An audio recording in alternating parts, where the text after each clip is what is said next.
Good evening for the prayers of Holy Fathers for Jesus Christ, our God of mercy, us and save us. Amen.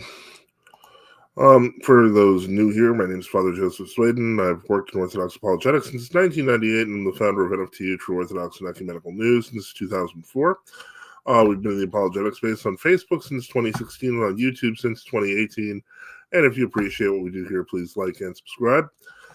Today we do our live Q&A session where you can get your questions answered live as well as member-requested video reviews. So let's get started. And as always, if you want to jump on the stream to ask a question or make a comment, just click the link at the top of the chat. I will be taking super chats from the YouTube chat. If you want your question or comment without super chatting, I'll answer it, but you might miss it if I don't put it up. So let's get started. I see Joel, you're here on the line. How's it going? Okay. Maybe he just missed me or something there. Well, we'll get back to him in a second. Hopefully he pops up. First thing I was going to talk about, a lot of people have sent this to me over the past couple of days since it came, well, the past day or so since it came out. So I'm going to put it up. Apparently, it's something called Father Ted Talks. This looks like a relatively new channel. Very professional logoing, I guess you could say. Let me just see if I can put that on, and then we'll get started. Hold on.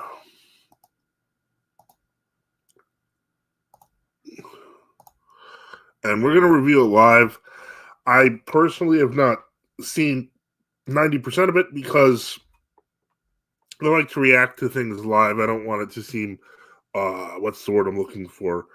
I don't want it to seem staged. I don't stage things. Good evening to everyone. God bless those who ask for blessing. The Holy Spirit. And let's get started. As always, you can call in live at the top of the chat. And let's take a look at what I guess Father Ted has to say. Let's see this. Hold on. Wrong thing. And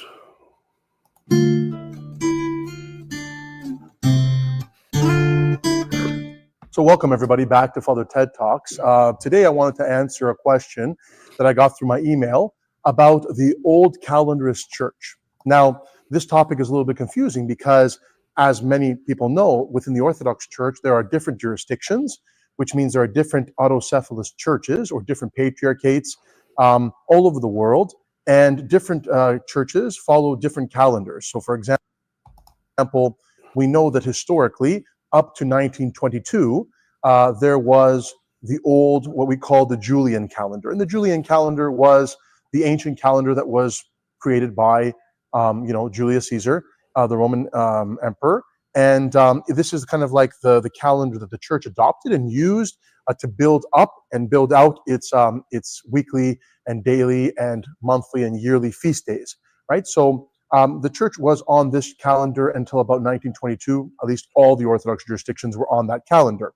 Well, so far so good. He's kind of bringing up a lot of different things like the autocephalous churches throughout the world, etc. But they were all on the traditional calendar, which he does admit. So far this isn't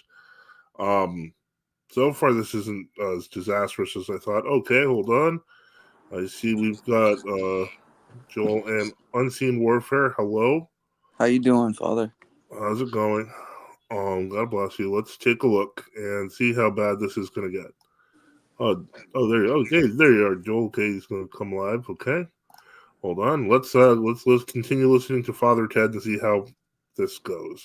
In 1922, there were a few 1924 Orthodox churches, starting with the Church of Constantinople, but also a few other ones that followed. That was 1920. Suit as well. The Antiochian Orthodox Church, I believe the Bulgarian. That was 1943. Bulgarian Orthodox Church. That was 1959. He lies about this and whole a few thing. others. I know. He makes it sound like they all just united and decided to get on the new calendar. That's not what happened. As it goes, like he tries to be respectful at the beginning, and then as it goes, it just gets worse and worse. I haven't seen. This is as far as I actually got before I stopped it. Okay. So I have no idea what's coming next. Switch over and use what came to be known as the new calendar. And the new calendar is basically a modified Gregorian calendar. So Pope Gregory in the West kind of introduced a new calendar in the medieval times, which was more 1582. Scientifically accurate, because the old calendar had problems, especially with the leap year. Not exactly. It had nothing to do with science. That is not why they changed. Well, the at least he calendar. said it was a modified Gregorian calendar, right? Well, to be fair, the revised Julian calendar in its original form was the Gregorian calendar. There was literally no difference between them until after they tried to apply the entire Gregorian calendar and riots ensued. So they ended up switching the paschalion back. So Okay. it's pretty bad, but we'll continue. And it had inaccuracies with kind of like the movement of the planets and the stars and the whole cycle of time. And so the Ecumenical Patriarchate and a few other jurisdictions decided to adopt a modified new calendar. And what do I mean by a modified new calendar? It means that we didn't accept basically all of the Western kind of calendar, but rather. But they did. They did accept the entire Western kind of calendar. That's why Finland is on the Gregorian calendar. He's referring to the 1923 Council. By the way, Finland is the only one that stayed almost completely faithful to it because they actually kept the full Gregorian calendar. The fixed days, the fixed feast days, so like Christmas, for example, Theophany, the Dormition of the Virgin Mary, things that don't move, that are on set days, those switched over to what is known as the new calendar, the Gregorian calendar. The papal calendar. But the movable feasts of Great Lent and of Pascha stayed as it was calculated by the East. And so we put back have this kind of hybrid calendar today, at least by some, adopted by some Orthodox churches, but other a minority of Orthodox churches comprising less than 25% of the Orthodox world. Orthodox churches didn't adopt it. So the Russians, a lot of the Slavic churches, remained on what is known as the old calendar. So the church calendar. That was fine because we have a decentralization of power in the church and no one jurisdiction can tell the other jurisdiction what to do. It was okay that some churches adopted the new calendar and some of them stayed on the old calendar. But well, first off, the implication that this was something that the churches unilaterally did is not true at all. We know that in every place where the new calendar was introduced, it caused schism, division, and which would lead to mass imprisonments and violence, martyrdoms. So to present it as some sort of thing where they just agree to disagree is simply a lie.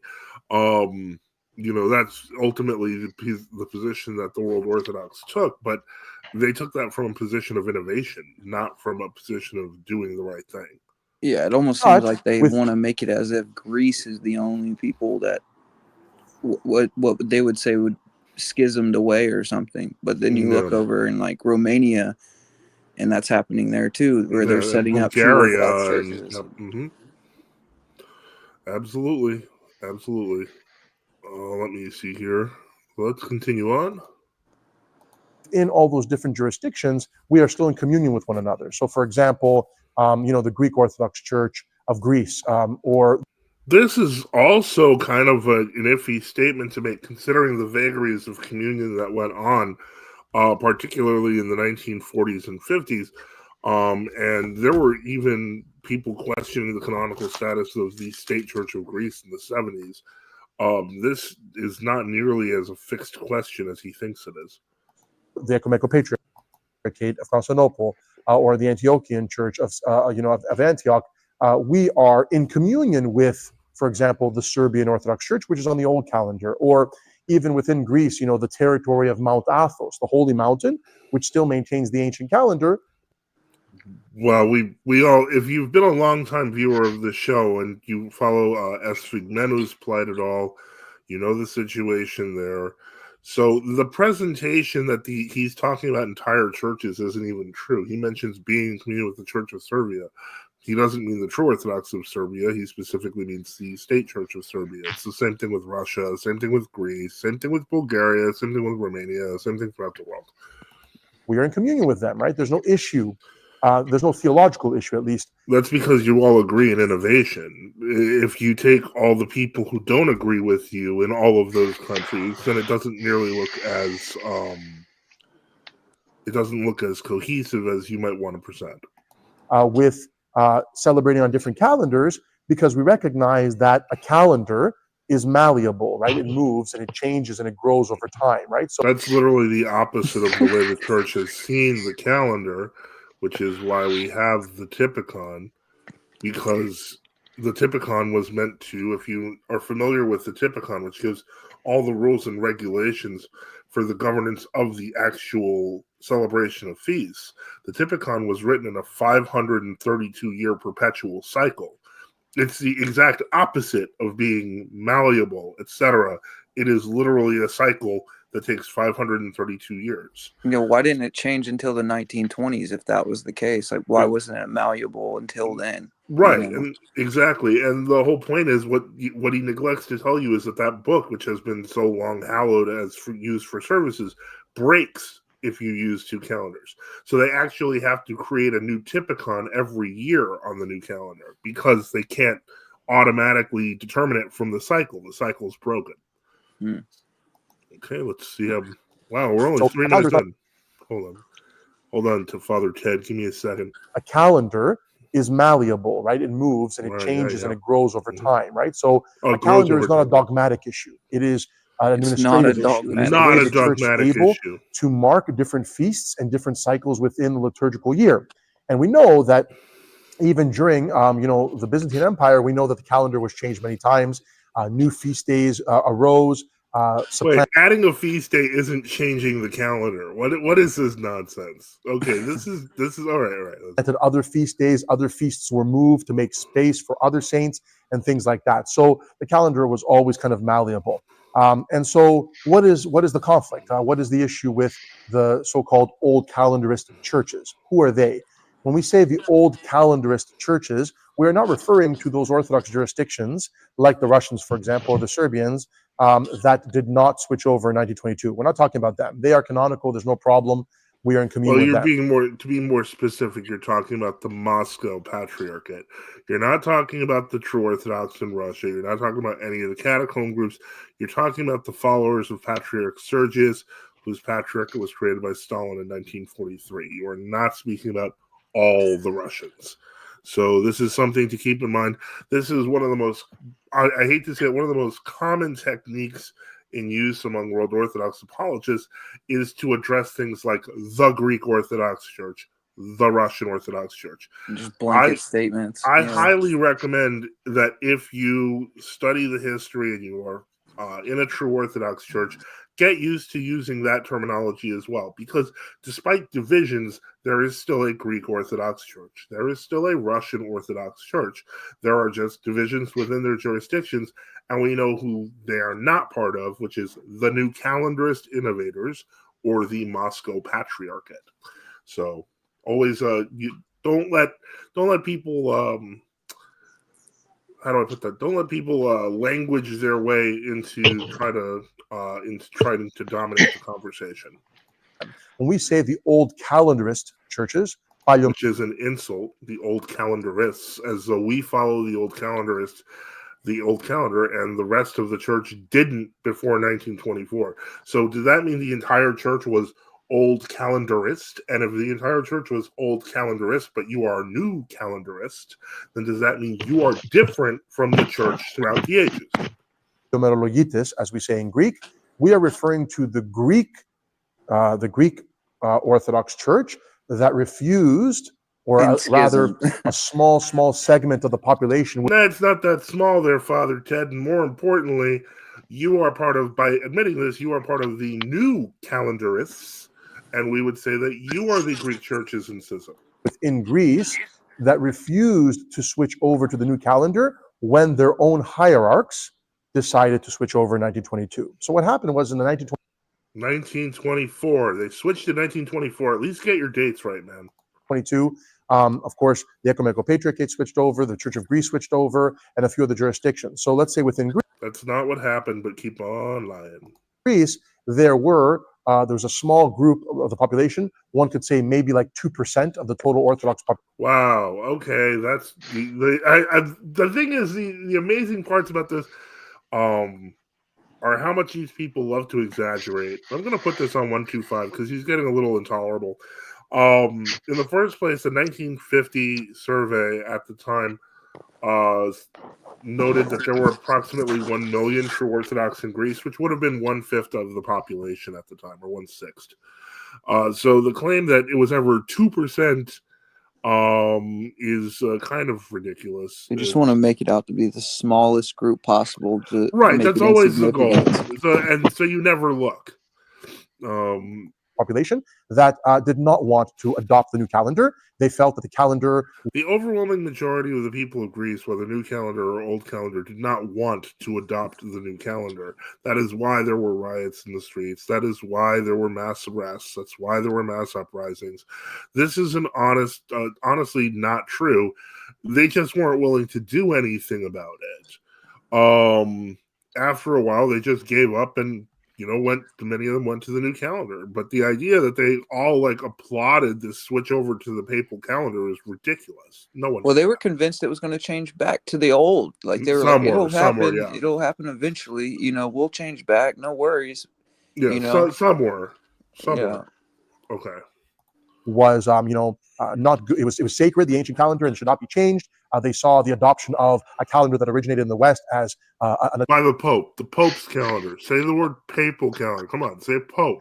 Adoption of Roman Catholic, for example, calendars within the church. Yeah. They saw it as selling out the East. There was a lot of different accusations that were hurled by this small group of people, and they were true, and it was a bigger group of people than you're saying against their own hierarchs, against their own the hierarchy of their own church. And so there was a split in the hierarchy in 1935.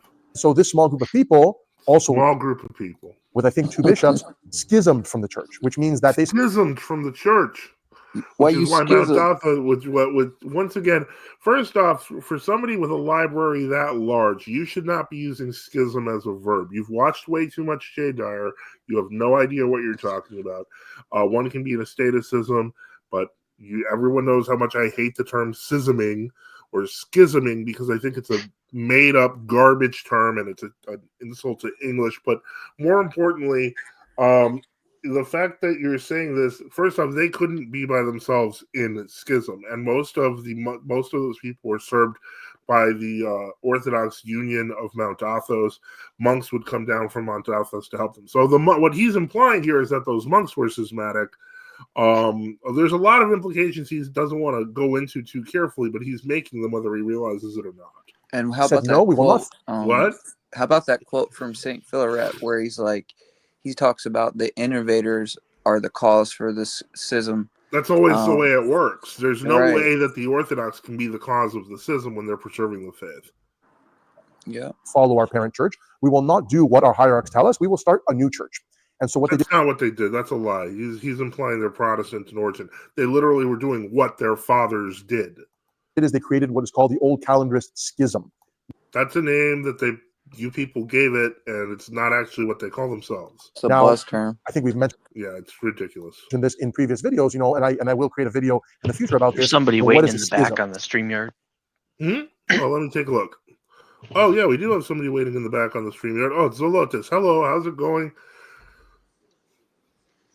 God bless you. Whenever you want to come on, Zolotis, you're always welcome. Remember, anyone can come on just by clicking on the link at the top of the chat. I'm going to get about halfway through this and we'll get to our first round of questions because I realize that there's a whole lot of comments that are popping up now in the chat and we're almost there, so let's do that. Schism means to tear apart. Schizo, right? I tear apart. And a schism is... It's worth noting that in 1922, I believe it was, or 1921, Archbishop Chrysostom Papadopoulos had written a position paper. He was the future Archbishop of Athens, saying that whoever switches to the new calendar would be guilty of schism. So, yeah, ironically, they were the schismatics. Really, really bad in the church, right? The only thing that's worse than schism is heresy, right? So heresy is when somebody adopts a faith, a dogma, a religious teaching that is contrary to the actual faith of the apostles, to the Orthodox faith, and teaches others to do so. So that's even worse. So now consider this. What if you got both? Schism is when we break away from our parent church and we create our own church. Now, this is not allowed in the Orthodox Church because a schism is like, if you think about a branch, like a tree, and has branches, and all the branches are connected, or rather the branches of a vine, like Christ uses. Innovators create schisms. So the point is, you're talking about the sin of schism here, but reality-wise, you are the reason for the schism. Absolutely. Example of the Gospel of John. Yeah. Yeah, how can you connect a heresy and then think that you're the tree and not the branch being cut off? Roman Catholics do it. Well, there's the quote from Sunrise. That's the quote I was talking about. I'm going to get to the comments in about 30 seconds worth more, Father Ted. To the main trunk, there's sap flowing through them, and there is life. But if you cut off a branch from a tree, or you cut off a branch from a vine, what happens to that branch? That branch ceases to be part of the whole. It ceases to be part of the body. There's no more sap flowing through it. There's no more life. And that branch eventually will start to wither, and then it will die. So church. Now, keep in mind that this is the sort of language that they use towards us, but when we use this language towards them, they're being mean. We're being mean. Like, they're basically saying we're, withered, dead, cut off branches, etc., even though we're preserving the true faith. But then, if you bring up the fact that you say that, they're like, how could you say that? We would never say that about you. No, you do. You say it regularly. You just couch it in careful terms. Churches that break off and go and become what we call schismatics, they're no longer recognized by the rest of the body. They are no longer part of that body. So when we are definitely no longer part of your body, dude. We are no longer part of your body because we're Orthodox. And so that's not the body of Christ. That's the body of ecumenists. Like, what are you talking about? All right, so let's get started as we have about halfway to go through this. Let's from Father Bless.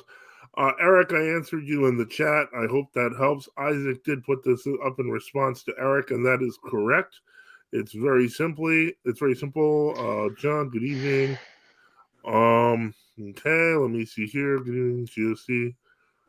Fair bit of Russian. Okay, so this is mostly everyone greeting each other, waiting for the part he calls us evil schismatics. He seems to be doing that now. And so let's see. God bless you to those asking. Teddy looks like Chechen. Funny how they won't ever mention Finland in Astoria. Well, that's what we're here for. Let's see here. Yeah, I don't think the GOC are 100% Greek anymore. So some have more Greek than others. Well, in Greece they are. It's not 100%. We didn't know that. Who's the person in the video? This is Father Ted from the channel Father Ted Talks. Yeah, he doesn't know what he's talking about. John MC says it best. He really does not. 2%. And that's pretty funny. God Save Us says, what is the percentage of new calendars going to church? 0.05%. That is actually funny only because, at least in the case of Moscow, it's true. That when, even though you can talk about the numbers of how many people are officially part of the Russian, of the Soviet Patriarchate, when you get to attendance in Moscow of church attendance, you find it's generally 1 to 2%. John MC Schism, who split from whom? That's correct. God Save Us, St. Philip from New York would call Father Ted a schismatic. Yes, he would. Vaughn tradition equates to schism in these people's minds. Yes, it does. Evening Theodore. Sunrise says, the innovation of the new calendar brought about schism in all the local churches that adopted it. St. Philip of New York. Father Boniface is in the chat. Greetings. This is okay. You guys are kind of talking. Yeah, we're no longer part of your body. John, have you seen them? How to slap someone through the internet? No idea. Martha says, how was the new calendar implemented at the start of it? Like, what was the process of implementing it? And what was the immediate result? Yeah, the immediate result was breaking off of the church. So that's kind of what happened there. So we've got the chats covered. Okay, what's going on here?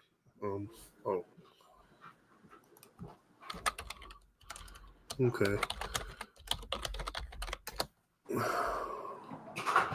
All right, coming back. Let's take a look here. So we covered all the comments there. If you'd like to have your comment on the screen, God bless you, Norman Ernesto. Please, if you want to send a comment or a super chat, please do so while we review this, and let's continue on. We're almost halfway through it. This isn't very good. We talk about the old calendarist Greek church, right? and there's different names that they go by. There's the authentic Orthodox Church of Greece, or the Gnesio, as we say in Greek, the real Orthodox Church of Greece. They have different names. But they're all based on synonyms of Gnesios because that's what everyone uses.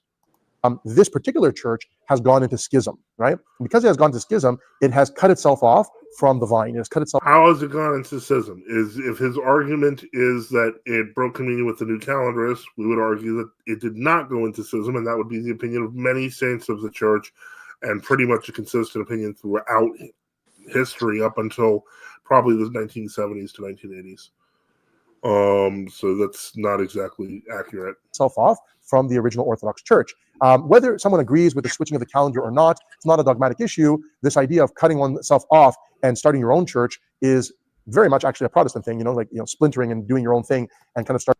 This explains why there are so many Protestant movements in true Orthodoxy where everyone is doing some sort of, charismatic. I mean, it's ridiculous what he's saying. This is just pointless. Well, isn't it them that are in the WCC and having joint prayers with Protestants? So that's a kind of weird comment to say when the traditional Orthodox aren't having anything to deal with Protestants. Absolutely, they're just following right. the traditions as they've been handed down to us. So. Yep.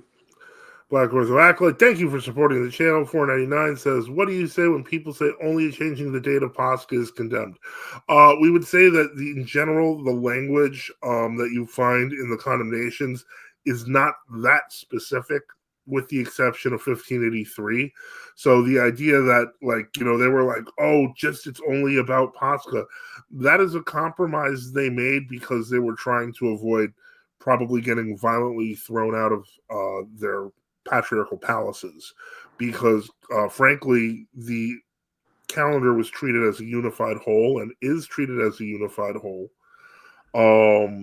So yeah, absolutely it's Could I add something to that? Yeah, sure, please feel free. Okay, so I think too, something to point out is it's the same in essence as the papal calendar that's condemned in 83 in the Sigillian. Mm-hmm. So yeah, it's the same in essence, and the purpose for it is for ecumenism. So it matches up with that anathema, whether they say it's not the paschalion date or not. It's the same in essence. No, I agree. Specifically, how did it happen? The breaking off of the church is extremely vague. Sorry, no, it is vague, but I would suggest looking at the history of the True Orthodox Church of Greece or Bulgaria. Or Romania, unfortunately, was violent. It was applied usually with the assistance of the government, led to mass protests and often martyrdoms. And many people died and many people were put in jail. So it was not a pleasant or positive procedure in any means. Vasilia says they must just check church for anathema from 1583. Yes, they must. Cutting yourself off and doing your own thing while we literally changed nothing. LOL. And thank you for your support on the channel, Sunrise, for $4.99. Nothing says Catholicity like 3 different calendars. Absolutely, absolutely true. So let's get back to Father Ted here, because he's just giving us all the wisdom. Starting your own church. And so when it comes to the Greek Old Calendarist churches, right, if they're Greek and their old calendar, then they are in schism. And that means that we don't recognize their priesthood, we don't recognize their sacraments. None of those things are valid. Why? Because they are not part of the apostolic succession. I appreciate his honesty here. Frankly, this is something that they get mad at us for when we say we don't recognize them because they're ecumenist heretics.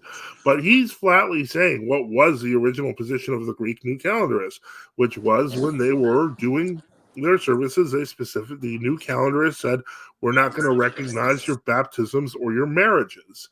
And these are the two sacraments that kind of affect your general Christian life in Greece. So it was a kind of an evil thing to do, but he's presenting the basic World Orthodox position on us, and you should take it seriously. When these people say that the true Orthodox and or schismatics who have no love, show them this part of the video. Show them this is how they really think about us. Yeah, because usually they'll make emotional arguments and say, like you said before, like, oh, we don't view you guys like that. It's not, you're the ones who say we don't have grace. Let's thank Father Ted for providing this service. I say chop that part out, and when people say we're being mean for saying they're graceless heretics, we can point to Father Ted. our new hero. Give me a second. We continue. Of the authentic church that has come up the last 2,000 years.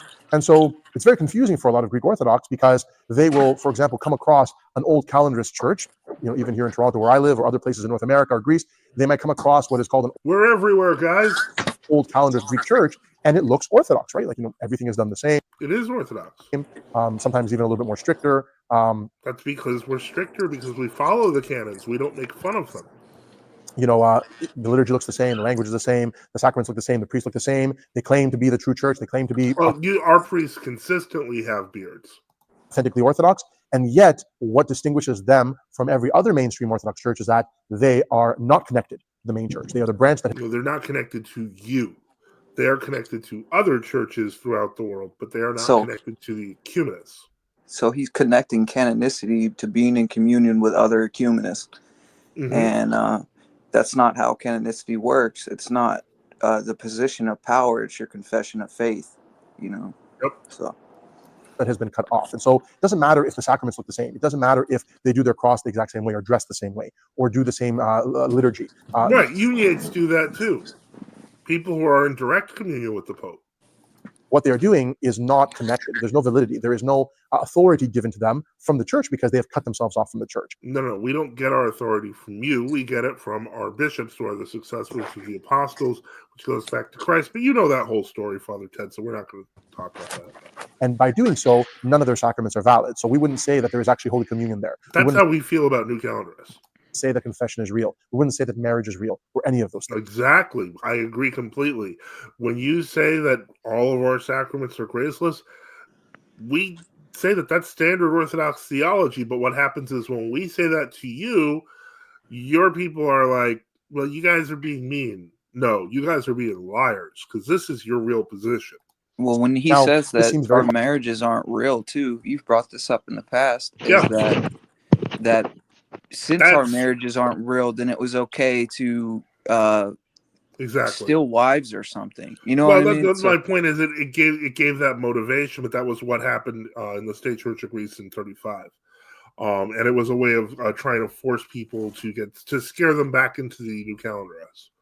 Harsh, because a lot of us may have friends who are part of the Old Calendarist Church, but the relationship that we have between the mainstream canonical Orthodox Church and the Greek Old Calendarists is very much the same relationship that we should have with Catholics and other Christian denominations. We don't consider... No, you have much better relations with Catholics and Christian denominations, actually. You don't baptize their people, and you consider them to be somewhat types of Christians, whereas you usually consider us to be like evil schismatics. But this is hilarious. Yeah, they have the Oriental Orthodox giving communion to the faithful, and the faithful kissing their hands. So what's going on there? Yeah, exactly. So they have better relations with the Roman Catholics and the Orientals because they're ecumenists. Consider them to be a true church, and so we shouldn't be, for example, going to church there or receiving the sacraments there. We cannot be kumbadi with each other, our godparents and things like that, because they are not part of the official Orthodox Church.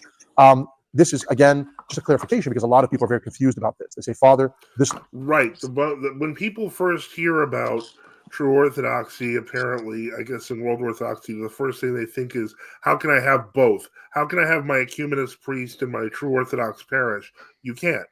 You can't. If you want the tradition of Orthodoxy to be preserved, you have to be willing to preserve it yourself. So the simple reality is you can't see it in a way that everybody's friends. You have to be real about the confession of faith. And if that confession of faith isn't there, you have to be real about that too. It looks very much like an Orthodox church. Why? And so that's because it is an Orthodox church. Why I explained at the beginning what schism is, what it means to be cut off from the body of Christ, and even outwardly, the branch looks like a branch, just like... Yeah, but the problem is that is the exact same thing we say about New Calendarists, and then you say we're being mean. We didn't create the calendar of the Pope. We didn't introduce it into the Orthodox Church. We didn't create schism with it all over the world. You did. So take the lumps. Outwardly, a church in schism can be in schism and can look like an Orthodox church, but eventually it doesn't have any of that grace because it is not connected to the main church. Correct. Now, the wonderful thing is that these schisms can always be healed. And of course, in the history of the church, there have been many schisms, and many of them have been healed. And one could... The schisms are healed through correct confession of Orthodox faith. The one thing he's not talking about here is the error that was made, because he doesn't see it as an error. He sees it as just part of diversity, I guess. The point is that he's not... The healing of schisms in the church occurred through a shared reconnection and confession of the Orthodox faith. This is not what is happening in world Orthodoxy. They're getting worse. They're getting more splintered. And so their belief systems are becoming weirder, unfortunately. We all know about Prince Golitsyn, Alexander Golitsyn in the OCA. We know about that the vicar bishop, I think it's, Pavlos or Paisios in the Greek Archdiocese who blessed the Hindu temple. I mean, these people are going worse and worse. Don't even get me started on Opidophoros. The point is, eventually you have to say, is this Orthodox? And the truth is, you have to conclude that it isn't. So, there's also like saints out there that have spoken on this thing, and they don't look at it as like a minor subject. They tell, if Saint Nectarius said, if they introduce the new calendar, then you should go to house churches and not go to where these people are establishing churches. Yep. So why are the saints telling us this one thing, but you're telling us that it's not dogmatic? So it's ridiculous. Okay, going through the comments, let's see here. Ortho Just John, where you at? John says, are EP parishes under the old calendar? Are they in schism in his eyes? No, they wouldn't be, because he sees it as union with the patriarchate. John, Ortho Just says, when you going on? Okay, so after we're done with the Father Ted video, I know that John and I think Sava wanted to present. By the way, you can join there can be up to 10 people here to join the chat. They wanted to present the photo collage of the time that they spent doing one of the trips to visit different true Orthodox churches, cathedrals, etc. So they'll definitely be here for that. Okay, I met Francois Augustinus of Florina, so true Orthodox Church, that's true. But that's true, but that was not the position of his synod. Old calendars aren't part of the WCC, so they're false, guys. That's true. Yep, that's correct, Vasily. Let me see here. Wasna, with a member chat, says part of apostolic succession is holding to the apostolic teachings. The priest is failing to define what apostolic succession really is. That is absolutely true. All right, let me see here. Okay, hold on. Stay there, Esoterico. Give me 1 second. And let's see here. So we're going to, let's see. Okay, this man says schismatics have no grace in his jurisdiction asserts grace in heretical churches. Makes sense. That's true. Are most true Orthodox converts from Eastern Orthodox? What? Yeah, no, there's a lot of cradle true Orthodox. They're Eastern Orthodox. That's correct, Westa. John on C says the old timers in our past used to say these newcomer theologians. We'll see how long they last. They did not last long. Very true. All right, so I'm going to bring. Let me see here. We have Zelotis here, so welcome. And Esoterico, I'm going to bring you on. What's your question? Hold on. Okay, here I am. Okay, can you hear me? Yes. Okay. I just wanted to talk about the Sola Paschalion thing. Okay. Because in light of some information that I've found, which is that people try to argue that you could separate them, the Manan and the Paschalion, but you actually can't. No, you can't. They work together in the Typicon. Yeah, because so from what I understand is that you calculate you calculate Pascha from March 21st, and that's the prescription that was laid down. And so the new calendar doesn't actually do that. It moves March 21st 2 weeks back, but then still calculates the Paschalion from the Julian calendar. Correct. So this doesn't make any this does people argue, oh well, technically we didn't change the Paschalion, but they absolutely did. If they were going to follow it correctly, they would have to move. They would have to calculate it from their March 21st, right? Yeah. What I would go, huh? I was just saying that they're arguing in bad faith when they're making that argument. Well, I would say to anyone who does make that realization, what you should do is try to get a copy of the full Typicon or stuff, because if you do, you'll notice that what you're talking about there, Esoterico, actually is quite correct, that it is calculated off of the conception of St. John. But they do have to move it backwards. And when they do that, what happens is other calculations that work in the Typicon, so you can figure out the rest of the year, actually they become impossible. Mm-hmm. So the only way you can do it consistently is to either go full Gregorian or full Julian. And so the mixed Julian calendar actually completely demolishes any sort of liturgical unity. And so Isaac says, welcome. Yeah, I mean, there's all kinds of, but don't they just actually violates the Council of Nicaea because they're not calculating it based off of where they celebrate the conception of St. John? Well, I don't think that their whole goal. I believe that their whole goal in changing the paschalion, trying to restore the paschalion, had nothing to do with keeping Nicaea safe, as it did with just making sure that the services that were on Sunday looked at least something like the services that were on Sunday before the calendar change. Yeah, I think that was their real goal. It was not nearly as careful and caring as that. Yeah, right. But I think that's a result. So what happens when a saint dies? On what date do they get assigned? Do they have separate days in the new and the old calendar jurisdictions? That has been. I mean, that's never a problem for us because we only have one actual liturgical day. But I have noticed that was a problem with some people that were recently glorified, I think, like in the Greek Archdiocese and the OCN. What they did is they gave them two different calendar dates so that they would coincide and be on the same day. So in a new calendar church, it would be on days before on the proper old calendar date. So it's really weird, the kind of solutions that they come up with. I have a point about that. So Saint Spiridons, they usually, I think it's like they celebrate Christmas when it's supposed to be Saint Spiridons for ours, right? Mm-hmm. Correct. So there's a story about a new calendar priest, and Saint Spiridon comes and sees him, and it's basically like, you have to celebrate on my day, and he ignores him. And he goes into his church, and the icon ends up falling. Wow. Saint Spiridon on, and it's Christmas. I've heard that one. For them, you know what I mean? But it's supposed to be Saint Spiridon's Day, and everybody sort of just swept it under the rug.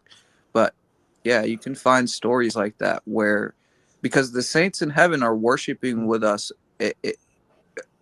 the calendar on the saints with earth, you know. So it's something like that. Completely, and definitely true. Yeah, well, that goes to the two. Having to have two feast days if a saint dies for both calendars. So it's like, is he celebrated on two days in heaven? I mean, how is this, just thinking about it, this doesn't make any sense. If we assume that the church in heaven is a reflection of the church on earth, then yes, having two calendars means heaven is in chaos right now. Isn't this kind of a deeper point, which is that their doctrine of the church is a lot weaker. Yeah, because it is. When I was in, you don't think any of this is important, right? You don't see that there's any kind of significance to these things. So when you have this is also you can have annunciation after Pascha, like to us it's like, okay, this doesn't make sense. Spiritually this isn't right, but it just becomes, these are the days we do things on. It's not, when truth is relative, then basically all truth is irrelevant eventually. That's what it leads to. Mm-hmm. Mm-hmm. But they think that these are just days you can move around, right? It's kind of like the Roman Catholic thing where it's like, oh well, it's still a valid mass, we could play around with everything around the edges. All right, so let's finish up the video and let's continue on. You could say that the branch has been regrafted back into the main body of the church, back into the trunk, back into the tree, right? We see this, for example, with the example of the Church of Ohrid, which is the northern part of what used to be called the Macedonian Orthodox Church, which basically was schismatic until it became Orthodox because of very big donations to Constantinople. Fyrom, the former Yugoslavic Republic of Macedonia, which went into schism, right, in the 90s, breaking away from its parent church of Serbia. Pretty sure that was in the 60s, not the 90s. The Patriarchate of Serbia, and creating its own nationalist church. When they did that, they became a schismatic church, and they were not recognized. Oh, did someone say something, or no? Okay. By any mainstream Orthodox church, but by the grace of God, even after many decades have gone by, a couple decades have gone by, now as of this year, they have. To be fair, the Macedonians were noted by many true Orthodox to be really ecumenist, so it makes perfect sense that they made their way back home.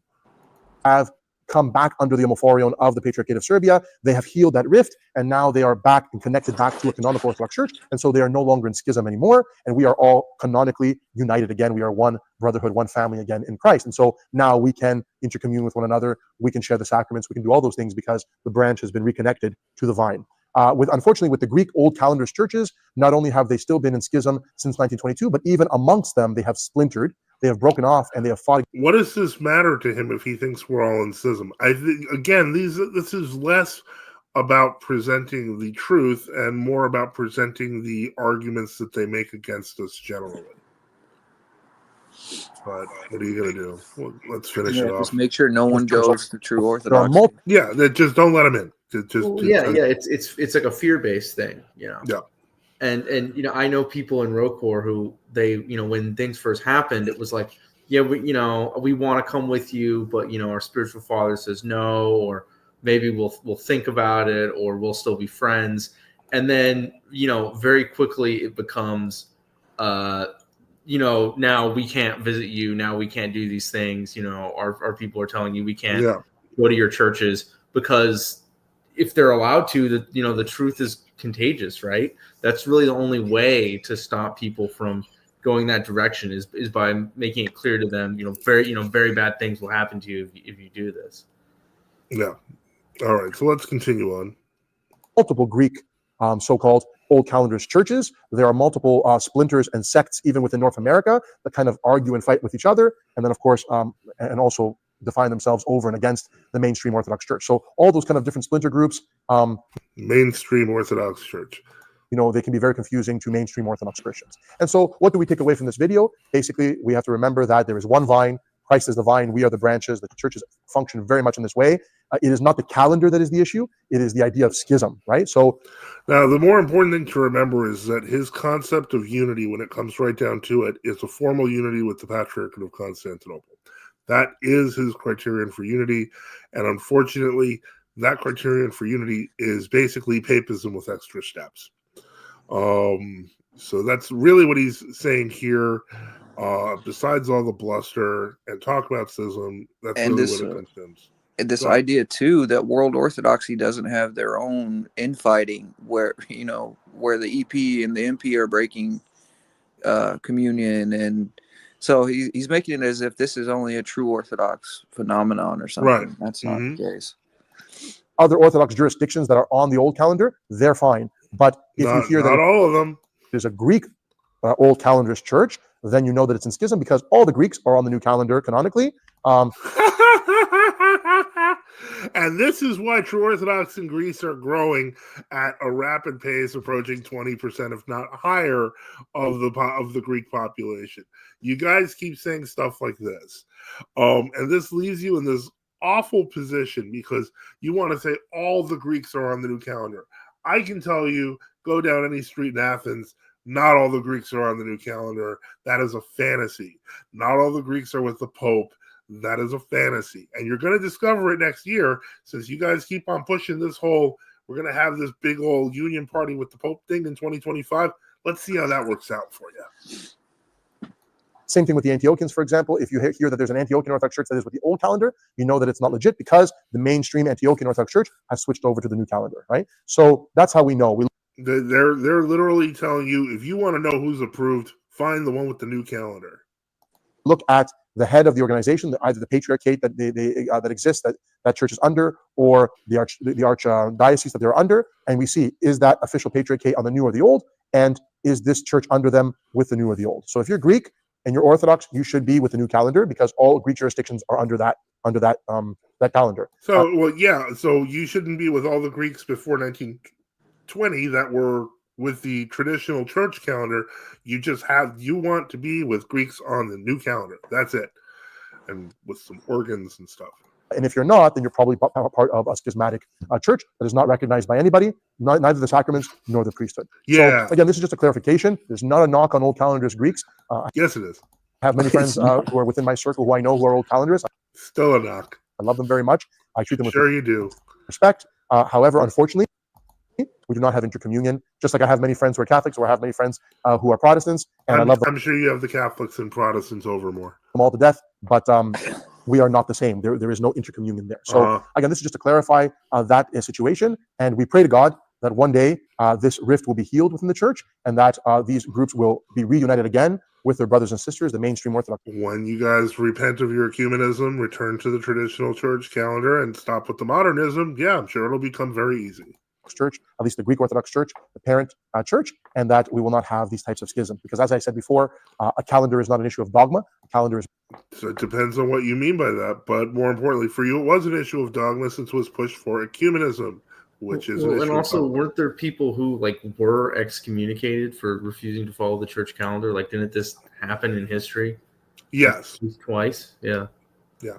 Yeah, and another thing is that when he's he said it's not about the calendar, it's about schism. But John Chrysostom says, I think he has a quote where he says, if we believe different things, which we do, that's a later thing, but if we believe different things, we have to investigate who's right.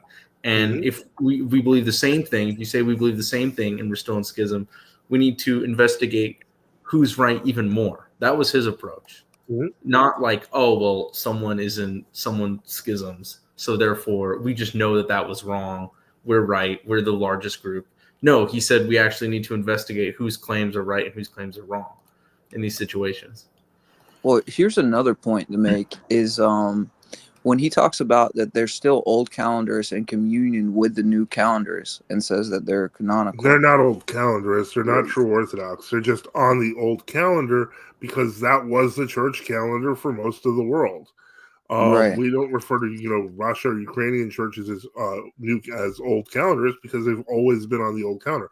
Ironic, except for the OCU, which switched over to the new calendar, which they don't like talking about because they forcibly switched that last year. But in any case, let's finish off this video here. We're at 13:58 and see what the last minute is. There's malleable. The calendar is organizational. It's there to help us structure our spiritual and liturgical life with an order that makes sense, that has a flow, so that we can have a proper prayer life. But when there are official changes that happen... He's talking about the calendar like it's a vision board. It's just it's not there to it's not there as a handy tool. It guides the services of the church. But whatever. From the top down, by the hierarchy of the church, we are obligated to follow those things with obedience because this is how the church functions, right? The parent tells the children what to do, and the children are supposed to follow because the parent... Why are the children supposed to follow the parents in obedience here when the parents aren't following their grandparents in obedience to using the tradition? You don't get obedience from disobedience. That's not how it works.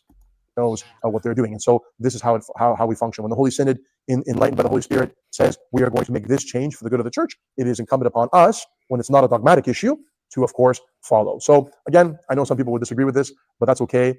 It's just my humble point of view as I see it, the historical reasons why the old calendar's church exists and what are the differences between them and us. Hope this was helpful. Till next time, take care and God bless. Here's something that I've thought of just off of that real quick is that an icon is a piece of wood isn't sanctified until we paint the icon on it. Correct. In the same way that once the church built her life on the calendar, it becomes sanctified by the church. So you can't just treat it as if you can just throw it away and put a new one up. You know what I mean? You wouldn't do that with an icon. So whether it's a dogma or not, the saints say anybody who wants to toss out things that are whether dogma or not are going against the traditions of the church. So, all right. So as let's go through the comments, and then I'm sure if John and Sava are around, they can always join in the stream. I'm sure they're interested in popping on to show the trip. Let's continue on. Vasily says, calling this guy father is exaggerating politeness. It's in the title. I don't even think about stuff like that. Isaac, welcome to the channel. Martha, most true the reports of the okay, I think I read these. Alexander P says, everybody drop a like. That's always good advice. Ortho just says they hide it for a reason.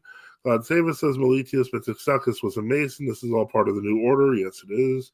Tikhonov says, yes, the church vote and the church triumphant must be in unity. That is correct. Black Ortho Acolyte says, better late than never, Martha. I'm about 2 months into researching this all. Martha says, can you discuss with the new calendar?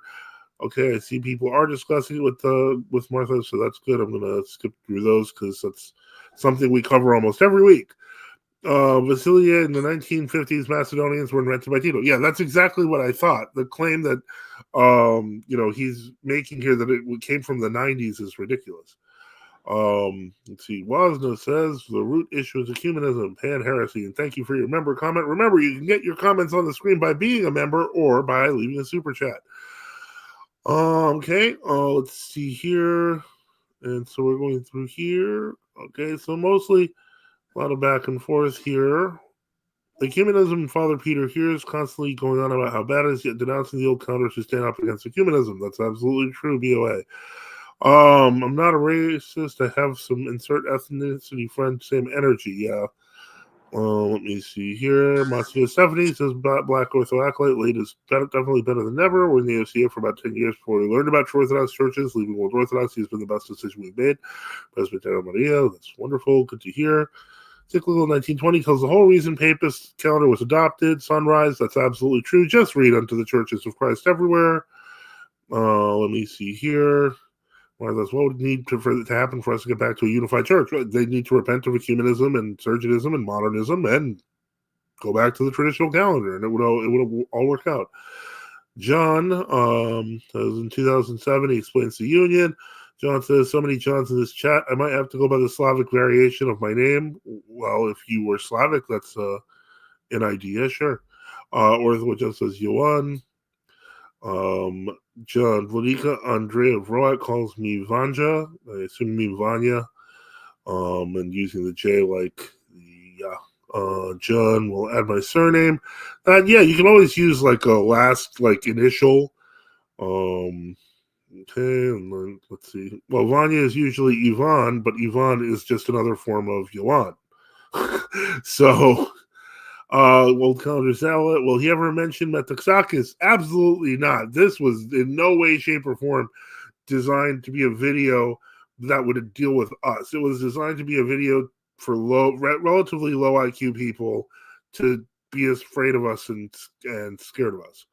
Let's see. Father Basil really refutes all these basic points in his work, The Calendar Question. He absolutely does. Highly recommend it, including the reprint done by Orthodox Traditionalist Publications. So please do that. Jonathan Britt says, good stream. Vasily says, calendar is the issue of dogma because the church has a dogma about herself to be one holy Catholic apostolic. And that's correct. The Catholicism is a dogma about our church, about herself, and how new calendar is broken. Orthodox Wasna with a member comment says dogma and holy tradition are closely knit. I get it. I don't get it's not dogma assertion because they want to make it reductionist. They want to make it like they just care about the calendar. Like, look at it. It's on the wall. It's just a calendar, guys. It's just something on the wall. It's like I have my box of pens here. And look at that. Is this a dogma? No, this isn't a dogma. Why would the calendar be a dogma? They purposely ignore the fact that the calendar governs how we do the services. It is central to the use of the church, but they pretend it's not. John MC, Gianni Michelle, John Ioannis, Johanna, okay, different Johns. The Council of Johns has decided to change names and stuff, okay. They don't believe in ecumenism. It's almost that simple. Say that, yeah, they don't believe in it and give up the new calendar. Yeah. Did Father Ted bring up ecumenism even once in that whole video? No, he did not. And Wazza says, no, he did not.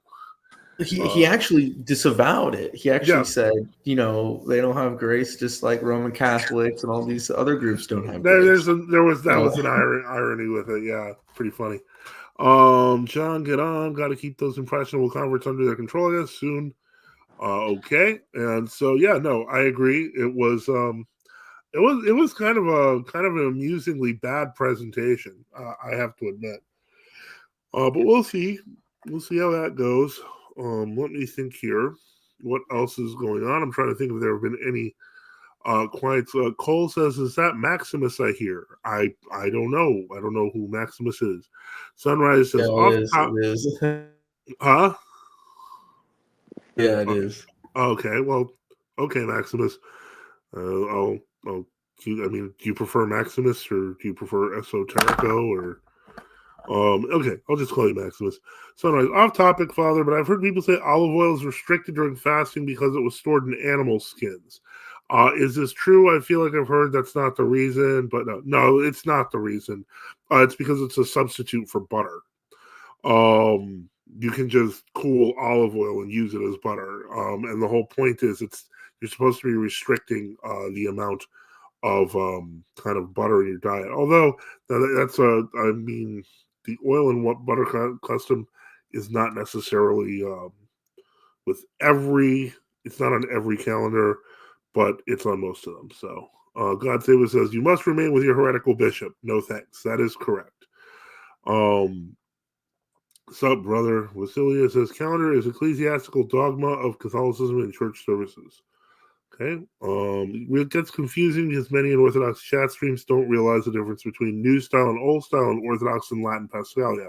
No, they don't. I mean, I was in some ways kind of lucky and blessed to, as a kid, when I first converted, I knew of, Gregorian calendar uniates, and I knew of Julian calendar uniates, and I got to see as a uniate both of those calendars. So when I first was introduced to the OCA's calendar, I looked at it, I thought it looked insane.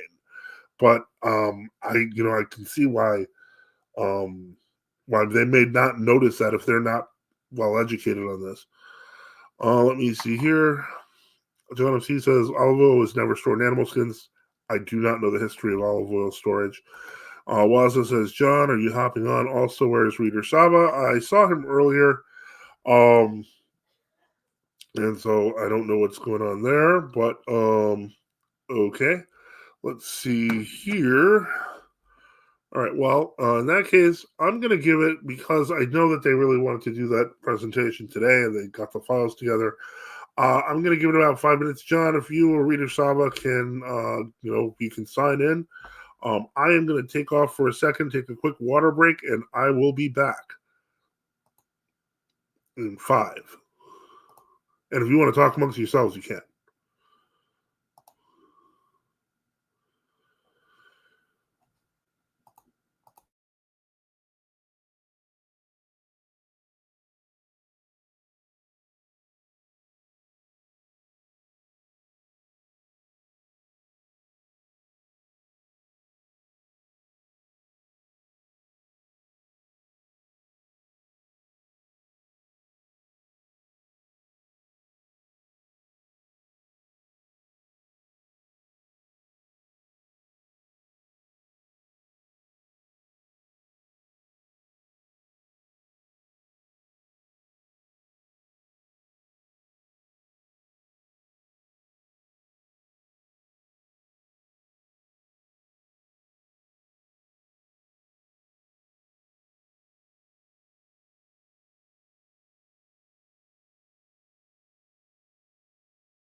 Yeah, Joel, take over the show. What are you doing? Yeah, Joel, you want to take the show? Where's Sala at? It's over. Yeah.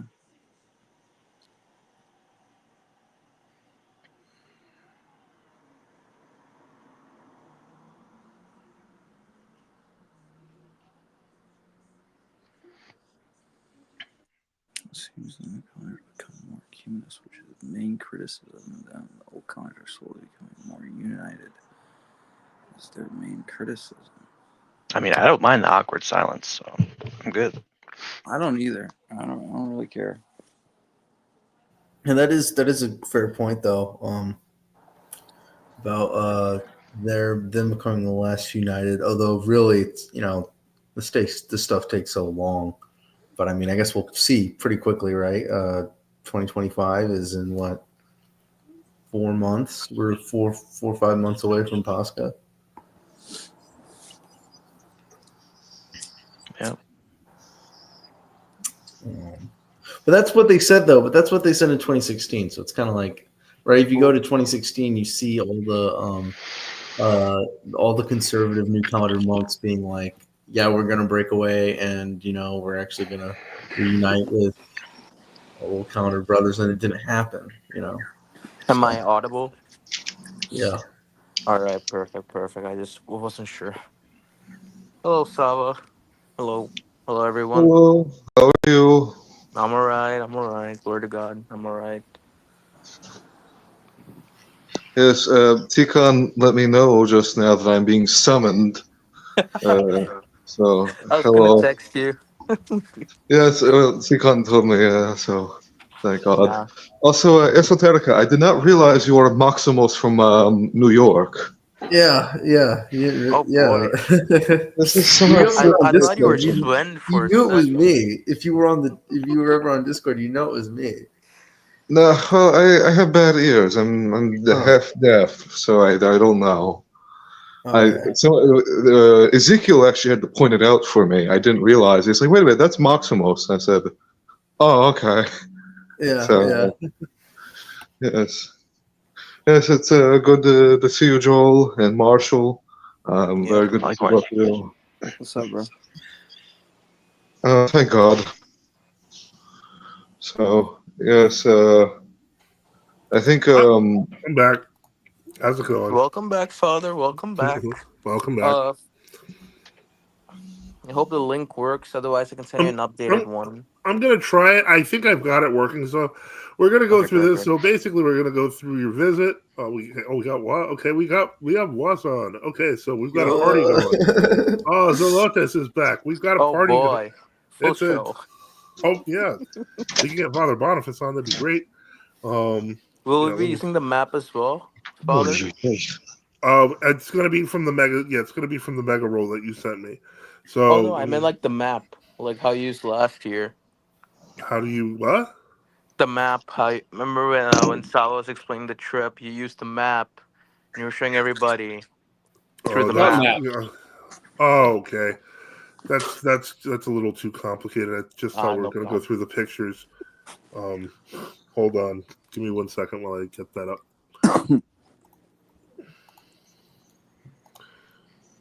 Okay. And let me see here. So. All right.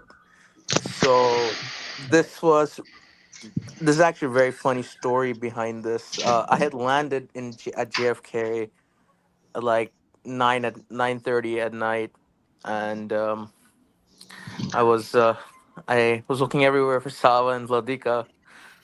Tried calling Sava a bunch of times, and I got no response. So I was the next best person I could call was Ezekiel, and there's an echo somewhere. I have a very bad connection with my headphones. Okay. Just to give a note, I didn't pick up my phone because I didn't have it on me, and it wouldn't have done me much good because I put it on silent. That's true. All right. Okay. So what is this picture? But yeah, I've seen it on Twitter. I remember seeing that you put a lot of these on Twitter. So they ended up picking me up at the airport, and this was when I reached Vladika's car. Okay. For those who don't know, which Vladika is this? Vladika Andrei Maklakov of Roak. All right. Archbishop Andrei of Pavlovsky in Rockland. Okay. Let me continue. Next picture. I assume these are relics. Yes, those are relics at the Vladika Andrei's church in New Jersey. Okay. Those are all, the one right there, the little wooden one, that's from Bari in Italy, where St. Nicholas Thaumaturgos' relics are held. The two right there on the bottom are new martyrs that were killed in 1918. Both of them were priests, and the one above are also all new martyrs of Russia. Okay. Oh, that's just a funny mug Vladika has at his house. Skipped it already. All right, what's this? So those are the old publications Vladika has in his basement by his chapel. Somebody's got serious echo here. We gotta fix that. I'm gonna ask anyone who's not talking to kind of mute for a sec. Let's see if that fixes it. Okay, let's get to the next picture. Okay, I'm still hearing it. It's Reader Sava. Oh, okay. Oh, sorry, I'll just mute my microphone when I'm not talking. Okay, that's a good idea. All right, so go ahead. What's the next picture? Let's get to that. This is quite a number of pictures. Okay, it's another book. Mm-hmm. Bro, this was when Rocor was based. All those little books, are so gold, and all the material in them is also awesome. Very good stuff. That's at St. Vladimir's in Jackson, New Jersey. The church is in St. Mary's. Well, but St. Mary's. Yeah, but the graveyard, strange. This is why we're so confused. The graveyard is St. Vladimir's, but because the St. Vladimir's church is like 5 minutes down the road, but the church itself is St. Mary's. It really confused me. But okay. And this that is St. Mary's church. Okay. Is this St. Mary's or St. Vladimir? St. Mary's. That's St. Mary's, yes. Oh, that's the grave of Vladika Stefan Sibilnik of Trenton. From Rokana. Okay, this is a pretty big one. That is a memorial to the Cossacks that fought for the Rolna. Okay. There were Cossacks that fought for the German SS during World War II. Quite a few of them are buried out there in Jackson. So there's even I believe that's the memorial for someone who died during D-Day. I have a star on the top of there. Okay, this is what's this? That's a St. Andres. No, that's not St. Sophia's. My St. Sophia's is a seminary. That's St. Andres, which is the Ukrainian church in Southbrook, New Jersey. Southbrook, okay. Oh.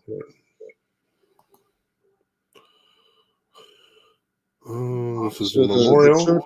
The church was dedicated to the victims of the Holodomor, which Metropolitan Miroslav was personally affected by. He survived the Holodomor. So that's on the side of the church. Okay. Give me a second. We'll continue. As soon as I find the thing.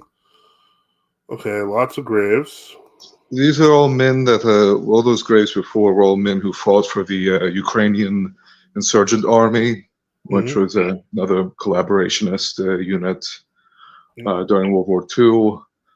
This is the mausoleum of Metropolitan Miroslav Skerbiak, or Patriarch Miroslav. They have this in the mausoleum catacomb crypt thing underneath the church, which was really difficult to get into, and the priest who let us in was not even wearing a cassock. He was just this Ukrainian guy. He was in a polo shirt, linen pants, loafers, no pastoral cross. Offered us a handshake. So he dresses like me at home. Let's see. Well, he had a full hour to know that we were coming, so I was kind of confused by that. Of course, it's a portrait of Metropolitan Miroslav when he was shortly after his maiden. Those are some of his stuff. Yeah, some of his vestments, pictures. That's him and Ronald Reagan. Yep. More in Ronald Reagan. Oh, I took that picture because I thought the Sopranos were funny, and I saw that one intersection picture. So again, it's worth it. Wow. So this is the Church of Saint Seraphim Sorov at Novodeviyeva. Okay, this is we couldn't get Novodievia. in. Yeah, we couldn't sneak into the church, but yeah, that's Novodievia. Okay. This is, I assume, more another grave. That's one of the chapels at. Okay, that's at Jackson. These pictures are out of order, but that's to men who fought for another unit in the German army to fight against Bolshevism during World War II. Of course, there's a lot of people that fought against the Bolsheviks during World War II. Well, first off, a thank you to Jonathan Brett for $20 for shekels for entry into the virtual pilgrimage. I like that. Wasner with a member chat says, "Wow, those clouds look like they were seated." Again, Jonathan, thank you so much. I really appreciate that. And we are going to, Atomic Lead says, "Whoa, Nelly, full house tonight." Anyone else? But remember, there's still space to join in if you want to come in. You just know the church name. Yeah, they seem to know the church names. In some cases, they couldn't get into them. Let me see what we got here. What's this? That's the chapel of Saint Alexander Nevsky at Novodievievo. Yeah, that's at Novodievia. Okay. Which that's of course the ceiling, which I think that was painted by what was her name? She was one of the nuns that lived at Novodievia. She was one of the ones that came over from China, or not China. Who did they come from? That's gorgeous. Yeah. Now the kind of faded. Yeah, there's some damage to them. Yeah, I mean they're quite old. They're from the 1950s, I think. Mm-hmm. So I think that adds character. Yeah. There was a flag in there. It's right there on the left, but that's actually a flag of the White Army. And Fyodor and I got a picture with it, but it's quite old. It's probably from the 1920s or 30s, but that's probably an original standard that was at the Shrimsky Karlovsky with Pyotr Wrangel and the original White Army members who fled to Serbia. So that was kind of neat. But it's a little small chapel there at Novodievia. There's dedicated to Saint Alexander Nevsky. There's two more. I forget which ones. This was the only one that was unlocked, so I'm not sure which one which the other ones were dedicated to. Okay. You could see like a very different vibe from the modernist churches just by looking at these. Like, absolutely. Yeah. Oh yes, yes. Okay, so let's continue on. Okay, so that's I can't see I don't have my glasses. It's the grave of Mother Barbara. Oh yeah, that's Mother Barbara. Barbara. Yeah, who was one of the people that founded Novodievia. Oh, okay, I screwed up somewhere. I did something wrong. It's okay. okay. There you go. Of course, that's the grave of Saint Andre of Rockland. Okay. It's Arvodika Andrei of Roak, Maklukov, his spiritual father was Archbishop Andrei Rimarenko. That is the grave of Vodika Antony Grabe, who also reposed in the Roak. I thought he died in Russia. That's interesting. No, he reposed here in America. He was actually at Tolstoy Farm. That's where he fell asleep. He was in the nursing home there. What's this? That's a statue of Saint Seraphim of Sarov. Unfortunately, this was done right before or right after the Anschluss. The guy who did that also put a statue in Nyack of Alexei II in Lavra in a church over there, but I thought it was interesting regardless. Okay. It's like right across the church. So that's a front view of the Church of Saint Seraphim of Sarov at Novodievia. I really wanted to get in the church because apparently inside the church they have the original portrait of Saint Seraphim of Sarov that was done during his lifetime. It's apparently inside that church, and they also have an icon from China. Some of the nuns brought it over.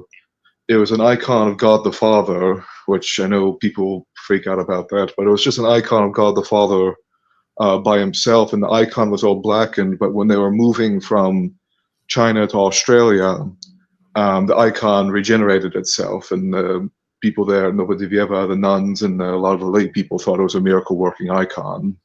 That's also in the church, but again, they block it up very well. So that's the grave of Vodica Gregory Grabe, I believe. Yeah, I thought he died in Russia too. Okay.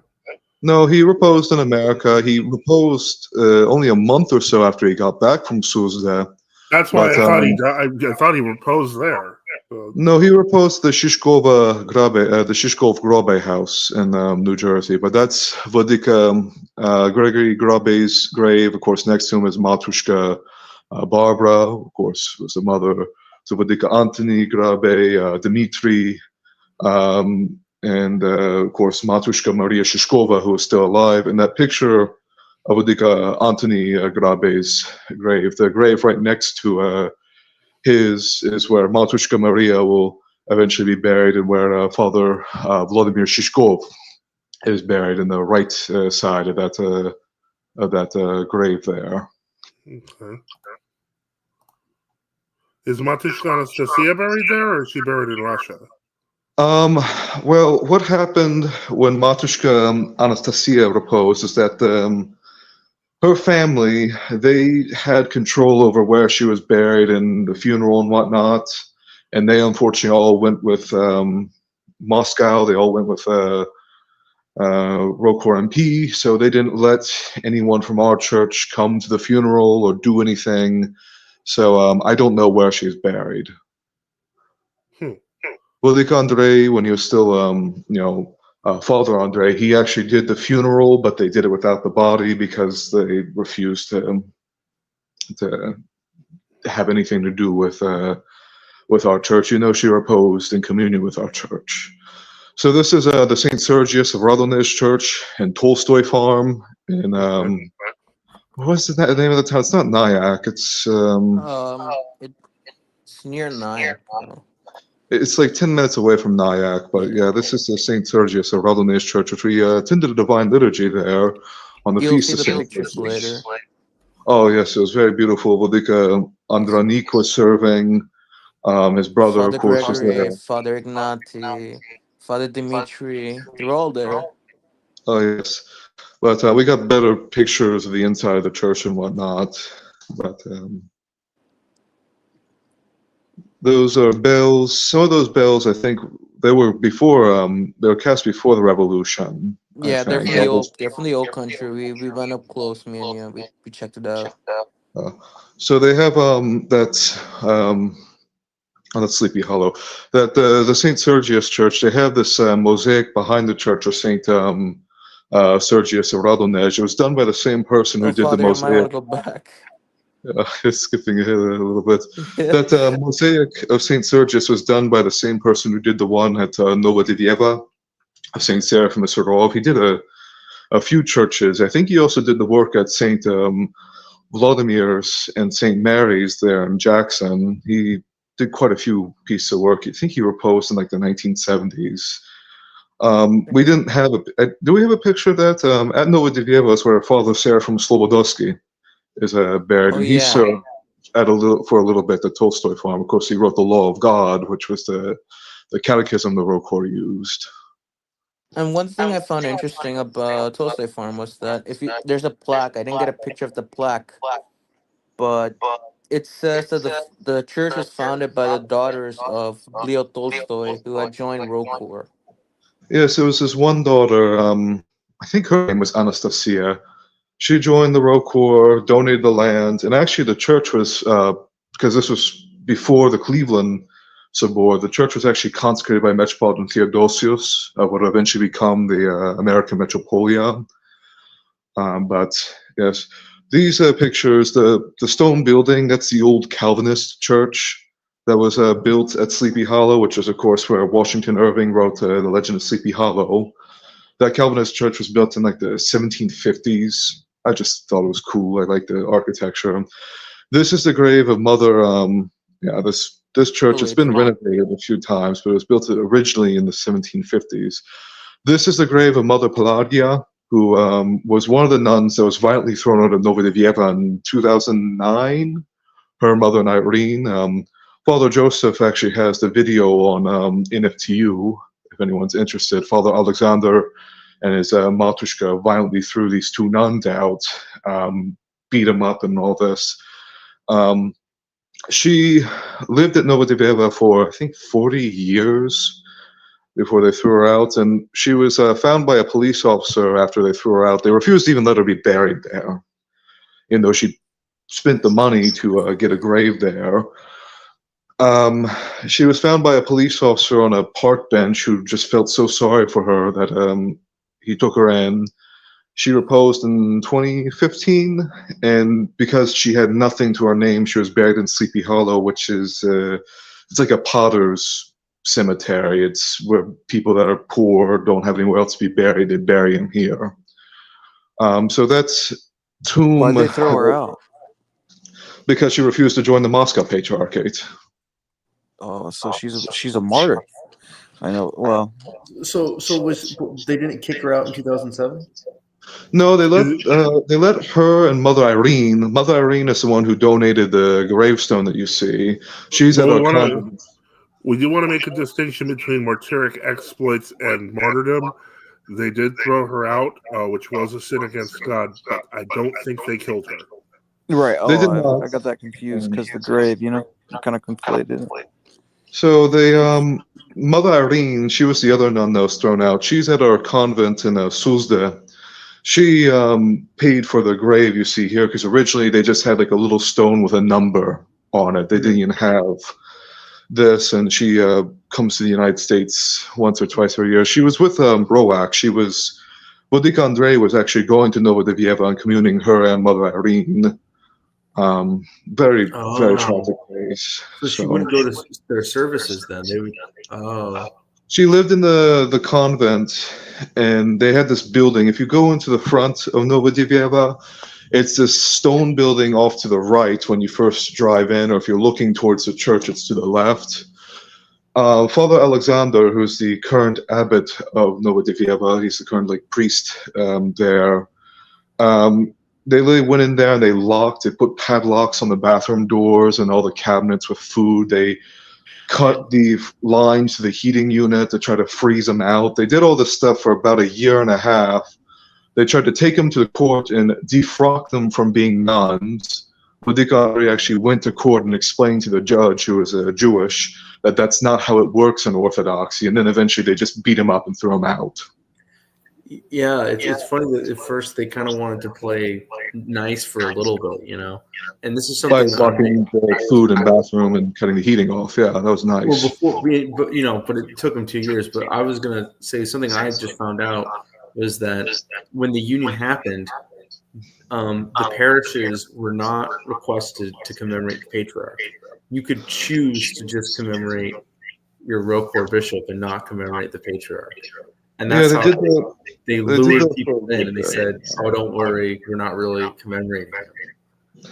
Yeah, so that was when we went to Sleepy Hollow. I don't know what other pictures we have from there. This is by his swamp. As I looked around. So this is St. Vladimir's Theological Seminary. It's like 20 minutes away from Sleepy Hollow. This place gave me very strange vibes, I would say. First off, every building was named after Schliemann, Meyendorf, or Hopko, yeah. Unlike one of the other ones. The church, I think we might have gotten pictures of the interior here. This is a very... I should mention Zolotas and Father Boniface have joined the stream, so feel free if you have questions or comments, and we go through this. Oh, Father blessing, Father. Father bless. You really got to work on that echo, Saba. But the church here is dedicated to the three holy hierarchs, St. Basil, St. Gregory, and St. John Chrysostom. So Jonathan Britt asks, doesn't St. SVS have a chapel that the Orientals can use, or am I thinking of St. Tikhon? Yes, that's it. I have a... Sorry, okay, I don't know how to fix the echo. I'm very sorry. That is at St. Vladimir's. They have a chapel. We didn't get pictures of it, but they have a chapel that's used by the Indian Monophysites. We actually ran into a few of them over there. The interior of this church is quite strange. I think there might be pictures for you. I did take a picture, but it's like right opposite the bookstore. and on the inside they have a couple of like Syriac styled icons of Saint George, Saint Mercurius, and whatnot. So this church, as you might notice, there's a very distinct lack of an iconostasis. They have like these two, I guess, four icons that stick up, but then the rest of it looks like a templon. And I don't think this picture does it justice, but it's very short. I'm not a very tall person. Father Joseph can testify to that, but I think it was the iconostasis was actually shorter here than I am, so it's less than 5'8". So the iconostasis is kind of weird. The icons look a little bit funny too, and then there's these side altars that look like a Roman Catholic church. I don't know if we got good pictures of that, but that little corner thing you see in the left there, and then there's one on the right there, are like side altars that look exactly like a Roman Catholic church. Short of the pews, it does not feel very traditional, but I'm not here to split hairs. They did have a lot of relics of American saints, St. Tikhon, which, I mean, I guess he wasn't really an American saint, but like St. Jacob Niewieców, St. Herman of Alaska. Those are icons that Johann I bought bought, there. and they told me never buy again from them. So my favorite place. Yes, this is one of the highlights of the trip, the Abbey of the Holy Name, Yep. which we visited twice while we were there, actually. Once me and Johann came, and me, Johann, and Fyodor showed up. The first time we showed up, Vladika Enoch actually sat and answered our questions for like 3 hours, which was very kind of him. And Metropolitan John also talked to us for a little bit. We attended a service here the second time we showed up. We attended a Vespers for Michaelmas. It's a beautiful church. I highly recommend anyone in that area go visit it. Just please call ahead. I learned that mistake the hard way last year. So these are just pictures. Oh, this is an interesting thing. This has the hierarchs of the three. This is a commemorative. Yep. This was a commemorative plate they made for the 2012 meeting. So there's Metropolitan Angelos, who's proposed. And there's Metropolitan Seraphim. They even had a book, which I didn't take a picture of, but they had a book from like 2014 with every single hierarch in the communion. That's the church calendar. Yeah, it's right there in the picture. It's on the left of the frame. That's the book. It's very interesting because some of it's in English, some of it's in Greek. It's a very, very nice book. I actually hope I can find a copy one day. It's a calendar. They produce it every year. They just say you have to order that. I might actually ask them to send a couple, but probably Bishop Irenaeus is the best point person to ask for a copy of that. Oh, because I asked Bishop Enoch about if there's an updated version. He said he has no idea. So I was like, oh, okay. That portrait of Metropolitan John right there, that's based off a photograph that was taken when he visited Moscow. I actually have the original photograph, and that was a gift that some of the people of Metropolitan Seraphim's Synod gave to Metropolitan John. So these are these pictures. Oh, this is interesting. And this has the hierarchs of the three.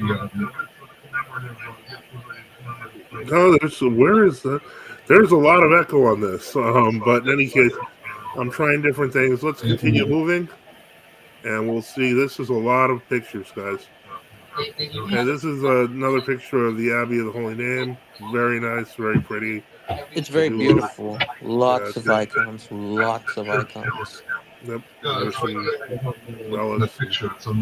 There's so much echo in this. I don't know. You're barely audible, bro. Some of it's in English. Yeah, so it's in Greek. It's a very, very nice book. Let me see something.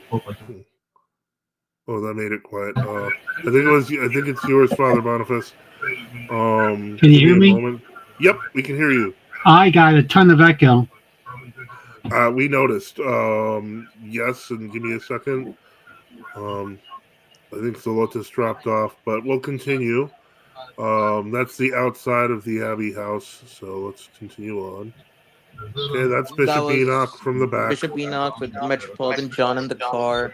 We were driving to Vladika Theodore Ertel's grave. Yep. That is his resting place. The last of the fathers of Old Valam. Okay. That's the dinner Vladika made for us, which was That's so absolutely many, amazing. and that's yep. Okay. That's a holy ascension in Bearsville. The whole monastery is full of icons and pictures of old world core. That's awesome. Oh, this is the church? Yep. Okay. Wow. So this is the All in the Bearsville wall that you Monastery. see is all the hours, church services, everything. Yeah.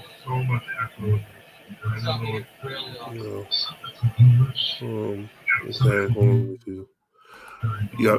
Father Boniface, I'm gonna mute you when unless you have a question. Because when you the echo is harsh on this. I don't know if you have an extra window open. Thank you for that, Father. Okay, yeah. If you aren't talking, just mute. Okay, very good. Thank you for that. All right, everyone. Let's continue. We are still in New York. Okay, so this is our factory. Those are the icons I bought. Yeah, there are some things I'm gonna skip. We were there at Holy Ascension. We met Basil and Bishop Christodolos, which I think we have a picture with him. There's a picture of me and Basil. Huh? Yep, we met Wild Bill. Yep, it was great. Wild Bill? Basil, he's one of the people that lives there. He's wonderful. You guys missed it, but Matishka Presbytera Maria asks, good evening, Father Boniface, what was for supper?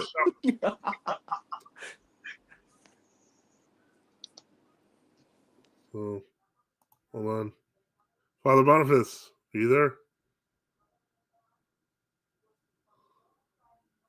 Can you hear me now? Yes. You have been asked the question. Hamburger with onions, lettuce and tomato. I'm sorry, but due to my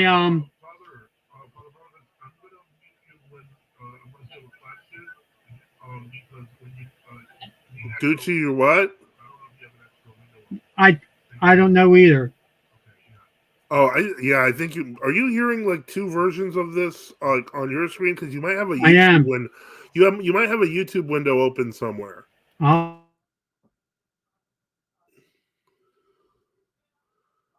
All right, now we have a picture of Christ and a sofa, so let's skip that.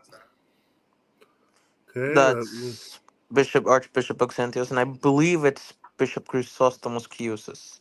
Yeah. More icons. Yep. The Trappist area.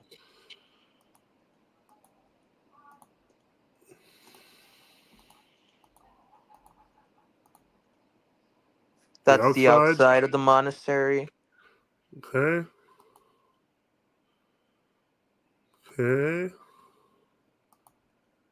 Here, there's Bishop Christodolos. Yep. Who's the candle shop. Very, very nice man. Highly recommend anyone that's in the area to visit him. Yeah, he's very funny as well. He's very funny. All right. Yeah, definitely. I think you have another window open, Father Boniface, because the dinner is repeating. Okay, so just look around, and one of the browser windows were open somewhere, I think. Okay, so let me see here. Let's keep on moving. Okay, candle shop. Sava staring meditatively at the candle machine. Candles. Okay, that's me and Basil. Yep, that's Basil. Amazing. Plus, I was talking to Bishop Christodolos in that photo, but sure. Oh, hey, fresh we got fresh peppers. Yes. Nice. They were very good. Well, this looks interesting. This looks familiar to me. This is the Woodstock. This parish, is Holy. Yeah, okay. Holy Transfiguration on the Mountain, Woodstock. I'm not sure what this is. This is the baptistry. This is the baptistry, which was unlocked while we were there. I know Vladika Enoch asked us to lock it if it was unlocked for some reason, but Yeah. This is the baptistry, and let me see here. As you can see, it's almost been covered because it's been used for so many purposes that you wouldn't notice that there is a baptistry on the floor. Like it's right there, and so I found that to be the most interesting aspect of that entire church. what the The baptistry? baptistry on the floor, yeah. All right, so who's echoing now? Is that Saba? Yep, it's Saba. Let me see here. Yeah, it was.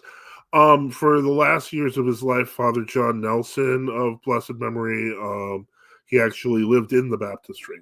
So I think in the last year of his life, he went with a family member before he passed. But let's continue on. This is again the baptistry, not the church. So let's see if we got any pictures of the church. But the baptistry is interesting. I will not deny that. This is the church. It is pretty old. It has existed since I want to say 1913. It is a Western Rite church. That is what it looks like on the inside.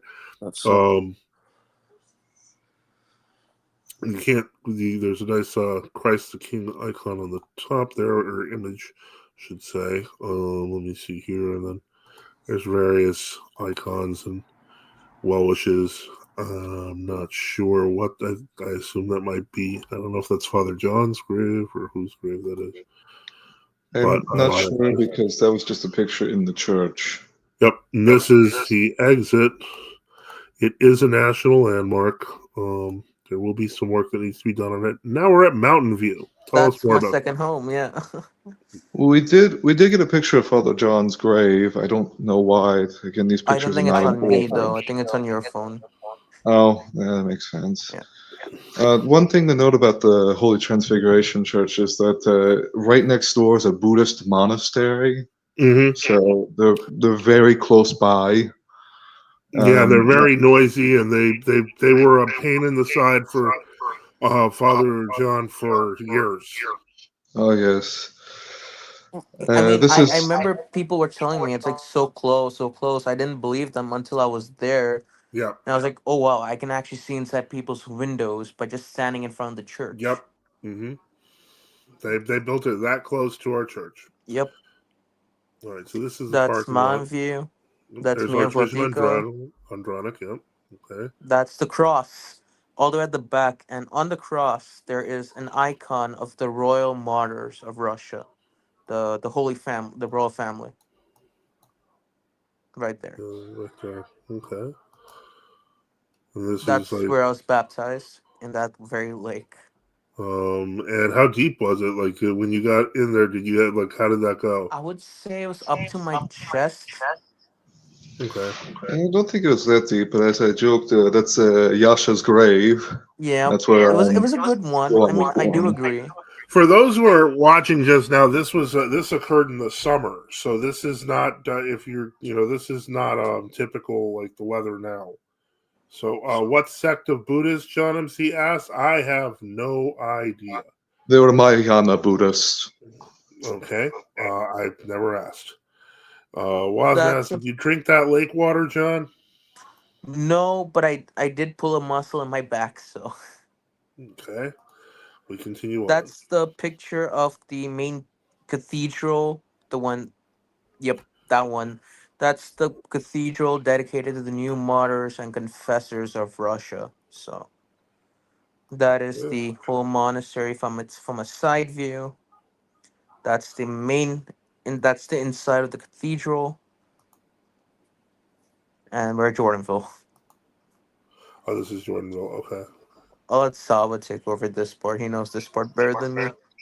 Yeah, so this is Jordanville. Of course, you see the bell tower there. That was the main church. That building in this picture is where the bookshop is, and that smaller building, and then the taller building is the dormitories for the students, and I think some of the cells are in there as well for the monastics. I don't know. I never went in there, so. Okay. But I did note that when we reached Jordanville, I didn't know that this is ecclesiastically occupied land. Well, we found that out last year. This is, of course, inside the church. Yeah, so that's the front view looking towards the iconostasis. And that's a very good picture of the church. They were doing some work in there. We were able to sneak in. I don't think we were supposed to be in there, but yes, that's the main church of Jordanville. They have tons of relics of new martyrs, all by a little bit closer to the iconostasis. Beautiful, beautiful iconography. Most of it was done by Father Ciprian, who was one of the 3 men at Jordanville who was blessed to be a spiritual father, hear confessions and give spiritual advice and whatnot. Father Ciprian, we got a picture of his grave, but he used to sleep in the graves that were being dug at the Jordanville cemetery. He never bathed, ever. He only ever ate bread and vegetables, and he was the man that baptized Vladika Andrei Maklukov. And he's buried behind the church in the mausoleums, but it's a beautiful church. Of course, the light shines in, and it just looks amazing. It's such a shame that it's no longer Orthodox. This is the this is the basement chapel, which was built in the 1970s, I think shortly before Vladika Verki reposed. This is another outside of the church. This is the graveyard where the monastics are buried. Vladika Konstantin Azinsky is buried here. I think that's whose grave is that? I don't have my glasses. I can't find them either. I've been reading his work a lot lately. That's Panteleimon. Yeah, that's Archimandrite Panteleimon Nijik, who is the one who founded Jordanville in 1938, 1936. I think that's Father Flores's grave right there on the right. He was baptized, or he was tonsured along with Lavra. This says Archimandrite Constantine, I assume Constantine. Oh, that's Zateyev. Okay, yeah, that's Archimandrite Constantine Zateyev. Of course, he was a very holy man. He wrote a lot about the Moscow Patriarchate. Oh, skipped ahead. I think that might be Bishop Konstantin Azinsky's grave. Yeah, it is. Okay, yeah. He was at Blanco, but they transferred his relics. He was incorrupt. Okay, so I think that's Father Ciprian's tomb. I'm pretty sure. Yeah, that's Father Ciprian. On the right there is Archbishop Iberki, and on the Archbishop Iberki, Toshev, or it's on the right. That's Vladika Philemon. So that's Archbishop Iberki, Toshev of Syracuse, who of course was the second abbot of Jordanville and a very holy man. Recently, the Roca under Archbishop Filaret in Australia actually glorified him as a saint, like 2 months ago. Oh wow! Okay. And on the left is a saint with them for a year or more than that. I didn't think it was that recent, but on the left is Vladika Philemon, who was one of the bishops who were opposed in the 1950s. I don't know much about him. I apologize. Let's see, who's in here? I need to get up to this big screen. So, okay, so on the right there is Archbishop Tikhon. I don't really know much about him. I don't know everything about every Rocor bishop. No, Americanskia y San Francisco. This appears to be a tomb for Saint Tikhon. Well, that's not Saint Tikhon. That's I'm not sure who that is, but that's what it says on the grave itself. Okay, on the left there, I'm not sure who that was. I can't. Says Metropolitan Anastasi Pervi Ruski. Okay, this is Archbishop Metropolitan Anastasi. Yeah, Metropolitan Anastasi. He, of course, was the first hierarch of the Rocor. His tomb was originally at the chapel over there in the graveyard. My Vladika tells a story that when he was at Jordanville, they actually opened his tomb and his relics were incorrupt. So that happened in like 19 75, 76, I think. John Of course, MC says, I hope you publish these in some form or another. I agree. It's on my Twitter. So, of course, this is St. Philaret of New York. St. Philaret's tomb there, which is... there was also Lavra's tomb, but we didn't take pictures of that. There's nothing really to take pictures of. He kind of did spit on it, so, I mean... Well, yeah. There was no need Or at for least I that. did, so... Yeah, it's his crypt. That is a it relic of the table from the book of Genesis when Abraham had the angelic visitation, and Subdeacon Nectarius' book. Well, it's interesting. They would sell books from like openly ecumenist authors, but then they have HTM books, Subdeacon Nectarius's books. It was quite an interesting parallel. Next to St. Philaret is Archbishop Anthony of San Francisco, who was not one of the better ROCOR bishops. He was lukewarm. Okay, that's St. Jose's grave.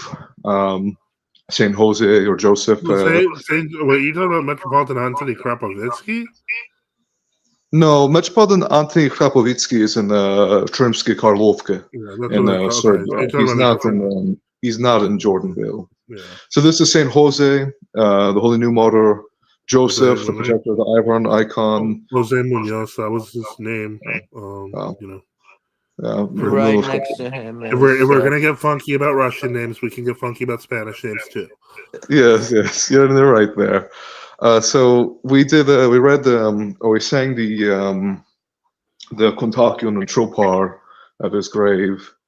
I also got some grave dirt. Right next to Saint Joseph, Saint Jose is to the left is Ivan Andreev and his wife. If I'm not wrong, yeah. Of course, that's the man who wrote Russia's Catacomb Saints. Yep. I will say, fascist sources pray for Eastern Orthodox Syrians that are in trouble. We should really be praying for the region. It is in terrible shape right now, unfortunately. Yes, Lord have mercy.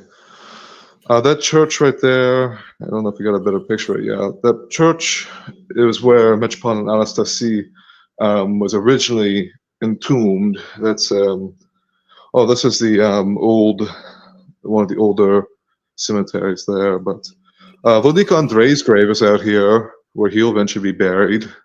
So that building right there, if I recall correctly, that's Pita. That building right there is originally where the seminary was in the 1940s, before they built most of what you see there. Originally, they had a little wooden church, and the first day they had a divine liturgy there, a fire broke out. And Archimandrite Panteleimon, who we saw the grave of, he took it as a sign from God that they need to build something bigger and better, which is where we get the church. Okay, this is St. John's. St. John's in Koboskill. Yeah, in Koboskill, which they were doing a little bit of work in the church while we were there. And we were only there for a day. As for those watching, if you've ever watched a service on the Orthodox Tradition channel on YouTube, it's this church. Yes, which is a beautiful church. They have a ton of relics. They keep moving them around every time I come. They're in different places. I don't even want to tell people where they're at because they probably moved them since then. But while I was here, they were on the left side of the church. One thing I wanted to mention was that I know in every stream I'm on, everyone asks me about St. Joseph the Hesychast, and I finally got an answer. I spoke to Father Deacon Sergius, and he did tell me that St. Joseph died with the Zealot Fathers. Yes. Well, there's a Father Harlampos who, of course, wrote the anathema. He's living here, and he knew St. Joseph, or Elder Joseph. They have these icons of the Saints of America. On the very left there, St. Andrei of Rockland, who, of course, is a spiritual father to Archbishop Andrei Maklukov of Pavlovsky in Rockland. They canonized him in the GOCK. They have these beautiful icons of all the American saints. They have these scenes from the life of St. John Maximovich there at the top. They're kind of hard to see. They have it. The windows have too much glare. But on one side they have all the Holy Fathers. On the other side, they have the Holy Mothers. Those are relics of Saint Philaret. There's Chotke, Pisva z Nabrednik, and a Pisva z Mantia, I think. It looks like it's Lestovka, but I might be wrong. Yes. So this is the next picture is Elder Joachim of one of the skeets there in Mount Athos. He knew Metropolitan Demetrios for a little bit. This is one of the side altar things, not really a side altar, but people go over there to receive communion. I don't really understand this. This is a side altar that is occasionally used. I've noticed in some services. Well, people go over there to receive communion sometimes. I'm not really sure what the deal is. When I was there last year, it seemed like every other day they were switching up where they would give communion. Sometimes it was front of the world doors in the main church, and then sometimes they did it off to the left, sometimes they did it off to the right. This is as you can see from the double door setup, this is a complete two-door Iconostas setup. This is my guess is that this is for when they don't want to light all the candles, etc. Or if you have to save on oil, you can just use a smaller chapel. Yeah. They have all the relics right there. That front one that's placed in front of those doors there, they have the skull of a martyr that was killed by the Turks. And Archbishop Petru of Astoria, he got a hold of that relic, and he didn't know which saint it belonged to, and he prayed, and eventually the saint revealed himself, and I think his name was Chrysostomos. I think so. He was killed with an axe by the Turks, but that's of course. And you see like a hole in his skull, right? Is that the skull? Yeah, that's the saint I'm talking about. It's a plastic bag. I don't know why that's there. So those are pictures from around the grounds. In that plastic bag is the relic of the true cross. Oh, well, I don't know why it's in a plastic bag, but they have actually a piece of a relic of Saint Sava of Serbia, which of course the Turks burned as relics, but there's only 3 or 4 pieces left in the world, and 3 of them are at true Orthodox churches. One is at Novi Stojanik in Serbia, another one is at Vodica Karkies Monastery, and then one is here in the United States. Wow. So here's... That was like a day before I got baptized. I just stood in the cathedral and I took a picture of St. John Maximovich's icon. Oh, this is in Mountain View. So, and that's a cat. That's lunch. That's the day I was baptized, right after my baptism. There's me being... Okay, there's a picture, a video. Spirit, which hideth and maketh its lair in his heart. The spirit of error, the spirit of guile, the spirit of idolatry, the lustful desires, the spirit of deceit. This was the greatest day of my life. I was very happy.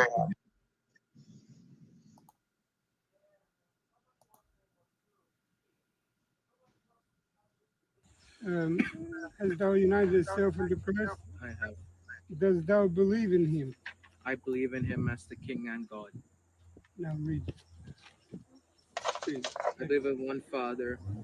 I believe in one God, the Father Almighty, maker of heaven and earth, and all things visible and invisible, and one Lord Jesus Christ, the Son of God, the only begotten, and the begotten of the Father before all ages, light of light, true God of true God, begotten, not made, one essence with the Father, by whom all things were made, who for us men, for our salvation, came down from the heavens, and was incarnate of the Holy Spirit and the Virgin Mary, and became man, and was crucified for us under Pontius Pilate, and suffered and was buried, and arose. I just remember when this whole thing was going on, I was like, I can't wait to get dunked. I was like, I can't wait to get inside the water. I can't wait to get inside the water. With the glory to judge both the living and the dead, whose kingdom shall have no end. And in the Holy Spirit, the Lord, the giver of life, who proceeded from the Father, who with the Father and the Son together is worshipped and glorified, who spake by the prophets, in one holy Catholic Apostolic Church, I confess one baptism for the remission of sins. I look for the resurrection of the dead and the life of the age to come. Amen. So we're gonna. How many more of these are videos? Oh, a lot of them are videos. Yeah, there are quite a few. Yeah, I'm not putting all the videos on.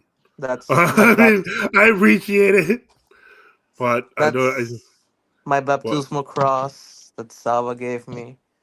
Yep. Um, I was told by one of the nuns that day that she relived her baptism because she saw me getting baptized. Just beautiful. That's great. Yeah, I'm sorry about the time constraints. I don't want to add like what? Sure, sure. Yeah, That's my the new club log. Rokana men's monastery that's coming up. Huh? This is That the monastery that Yeah, it's the Buddhist men's underground. monastery. Yeah, they're building it, and it'll be a male monastery. It'll be for monks, since Mountain View is for nuns. Okay. Yeah, so there's breakfast one day. There was another Skipping breakfast. bread. This one's Skipping Theodore. food pictures. That was me So serving in the vigil, all night vigil.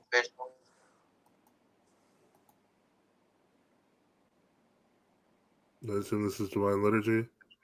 yes, it's a divine liturgy. Turn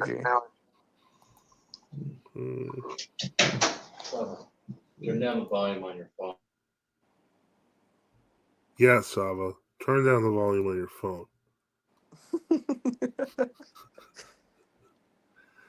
Okay. Oh, I think he's gone, but it's all right. I think I can carry on the rest. All right, that's fine. We'll move this. Okay, this is not. That was at HTM. That's the only picture I have of HTM. All Okay. these pictures were taken at Holy Nativity convents. Yep. So you'll see Vladika Guri, Saint, Elder Pantaleimon, and all those people. I got chased out of the Holy Nativity convent, and I went too far. Yeah, that was funny. That right there in the There's a fireplace. replica of Jerusalem. Yep. Yep. What'd you get chased out for? Because I did. I actually was. I didn't know that they had specific rules about services. I was a lay person, and I was following one of the monks who was doing a supply run, and he went over there. And I wandered into the chapel. Well, I wandered first into the bookstore, but then I noticed the chapel, but there was no service going on, and I wasn't supposed to be there. And so when I got in there, I'm like, oh, this is great. This chapel is really nice. And all of a sudden, there's like this little old nun in Greek that's yelling at me holding the simandron, which is a long, long stick. And so I just ran out of there. Oh, my. So I'm glad they softened up the policy for you there. Or maybe you asked for a blessing. I don't know. They had so many pictures of Elder Joseph. Go ahead, Father. Did she speak softly and carry a big stick? No, she yelled. She yelled in Greek. I don't remember what she yelled, but it was loud in Greek and with a stick, and that's all I needed. And so, okay, so let me. I'll remember that. All right. Okay, I think I'm back. I'll learn some Greek. That would have hurt my feelings. The fact that was a nun. I don't know. Well, okay, I'm back. It was a reminder that welcome back, Saba. It's a reminder that men's monasteries and women's monasteries really are separate, and there are boundaries. We can't go anywhere in a women's monastery. We have to be very careful, and I was not careful. So me and Saba have a funny story from HTM. We went to we went for Divine Liturgy at 3:30 in the morning, and I bumped into Irene, who got deposed by Rokana, and we saw Father Elias Greer, who got deposed by Roak. We just knew, okay, we're gonna leave the next day. Oh, okay. I'm back. Ezekiel very graciously donated a pair of headphones, which should hopefully fix audio issues. Oh, it does. It's so much better now. Oh, thank God. Glory be to God. So this is at Holy Cross Seminary, and one thing that we thought is funny is if you look at the little podium, it's Anathegoros, and there's a crack right down the center of it between ecumenical and patriarch. Sava was walking down in the rain, and I was like, Sava, come back, come back, come back. He runs back. He's like, what happened? I said, look. and we both burst into laughter just looking at that crack. We didn't go. Giant crack in the center. We didn't go into the church, but or into the seminary building. But I've been told they have a shrine dedicated to John Romanites. So yeah, I guess maybe it was good that we skipped that. Yeah, so probably. Yeah. So yeah, we have That's a bus with all the bird doo doo on it. You have Yakovos of America. Yeah, the Yep. P fell off P is on that. missing. Yeah, this is the Saint Mark of Ephesus Cathedral. That's a British church. That's what? British. That's an Anglo church. Yeah, I was gonna say it looks like it has pride flags on it. That's in It's the British Connecticut. flag. Yeah, that was in That's at Connecticut. We were HCM. driving back from HGM, which, yeah, that's where is that? I don't even remember where that That's is. HCM, the relics of Oh, Saint okay. Irene. Yeah. Yeah, that's at HGM. That's at Tolstoy Farm. Yeah, that's Saint Sergius and This Tolstoy is St. Farm. Sergius. For those who do watch the Russian Rokana services that they do on YouTube, this is the church they're using. I met the man who records it all. He was very happy to see me. Very beautiful church. Oh, it was amazing. Matushka Efrosinia from Serbia pushed me in the front of the line because she said newly illumined have to get communion first. That is correct. She is correct. I didn't know that. It's not your fault. This is procession outside the church. They did all four corners. It was very good. The only issue was I was dying of pneumonia while this was going on, but that was fine. I survived. You made it back. That's what counts. Yeah, I survived. Matushka. With an icon of Saint Sava, Serbia. This was back in the church. And this one is where is this again? This is in Tolstoy Farm. Tolstoy Farm, which is near Nyack. I don't remember the name of the actual town it's in, but it's in New York State. Here's videos, but I guess time constraints. Sister Irina sent me these pictures. You can see me and Sava in the background. Oh yeah, okay. See you guys there. Oh. All right, and all those. I just want to point out all the icons in Matushka Maria's house are all from Suzdal, which were very cool. Most of them are from Suzdal, but yeah, this is the Shishkov Grabe house. She told me she has a relic of Saint John of Kronstadt's Kufia, but I don't think she had time to remove it. But she showed me a cross made from the tomb of Saint John Maximovich's. Oh, that bed right there is where Vodica Gregory Grabe reposed. That's the bed he fell asleep in. Wow. I remember this house. This is St. Markella's. Yep. Yes, St. Markella's in Astoria. This is Astoria, New York. Gregory Grabe, that book that he wrote on Zionism and Freemasonry, I'm probably gonna translate that soon. Oh, please. Well, I've tried to translate it before. It's quite long. It's been translated into Serbian quite accurately, but I just didn't have time to get around to it. I might revisit that one day. So this is St. Markella's in Astoria, which is a beautiful church. I highly recommend people visit. They told us to go visit Metropolitan Demetrius. Pavlos. They told us to visit Metropolitan Pavlos, but he was at the doctor, so we couldn't see him. Yes, we did. We briefly went there. We didn't stay for the liturgy, but we went downstairs and talked to some of the priests here. Very nice people. Are at Saint Irene's Cathedral under the EP. Yeah, that used to be on the old calendar. That used to be with the Geoceum. Yeah. They have the relics of Saint Irene Cristovalantu. There's Garfield. Salvin Theodore. Yeah. This looks like St. Markella's. Yep, this is St. Markella's. Yep.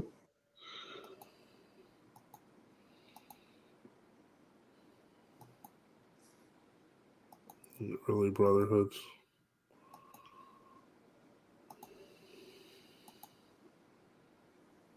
Oh, I don't know why that picture's there. That's my Those bad. are the Synod building on 97th. Yep. Yes, we went to the Synod building. They only let us on the first floor, but it was still quite nice to visit. Fyodor got us in, thankfully. And they had a massive icon of Matrona of Moscow, which was just a bit icky. Yeah, they made sure to have all the fake ones. They had Luca Crimea. They had all the fake MP saints that they put in there. They had this portrait of Metropolitan Anastasie, a very beautiful portrait. They have other portraits of Saint Philaret, Metropolitan Vitali, but they're elsewhere in the building. And again, they only let us on the first floor. Iron Man. Okay. Yankee Stadium. Yeah. Okay, so this is at Novodivieva. These photos are horribly, but these are this is a monument to the men who fought for the Russkaya Osvobodit Armia, the Russian Liberation Army. They're under the command of General Andrei Vlasov. This is Saint Vladimir's. This is the church in 5 minutes away from the graveyard. Archbishop Nikon Ritsky and Vladika Nektari of Seattle and Lover of Manhattan. They No, have plaques for Vitali. all three of them. They have Archbishop Vitali Maximinka My bad. and Archbishop Nikon Ritsky. They're buried in the church, but it was locked. We couldn't get in. This is the park that's next to it, and they had busts of all these Russian historical figures. So they have like Saint Sergius Radonezh. Alexander Nevsky was the last one. This one's Dmitry Donskoy.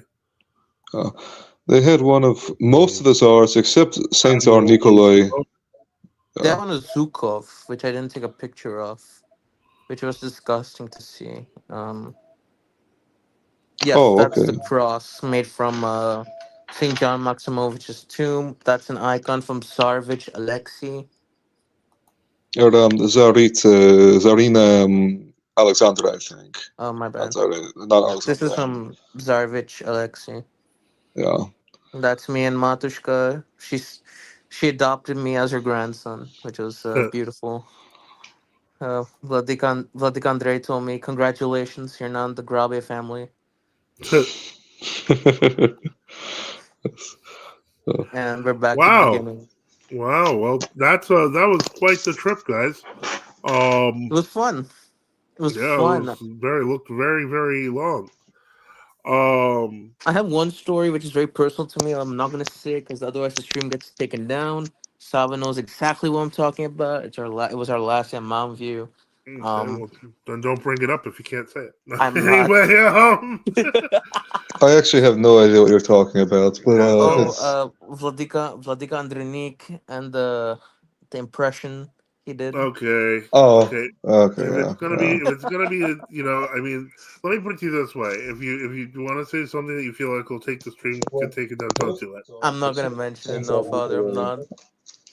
All right. So, PB says, I watched that video yesterday. By God's providence, you're doing a review on it the next day. God bless. And St. Markella says, wow, the trees in front have gotten much bigger since I was last there 30 years ago. Machi Maria says, thank you for sharing that. And let me just see if there were any questions that have popped up. I don't see any. We are now in the 12th minute of the third hour. And so basically, if did anyone have any comments or thoughts, or Saba, John, did you have any closing thoughts on this you wanted to mention? Not really. I hate New York traffic. Yeah. That's true. That makes sense. But there's pictures I have, but I just couldn't figure out how to get them online. So, well, glory to God, this year's trip apparently went well. And now next year you're going to Canada? No, that got canceled. Okay. Oh. I'm going to Michigan instead, which is where I used to live, so I'll fit in. Interesting. Cool.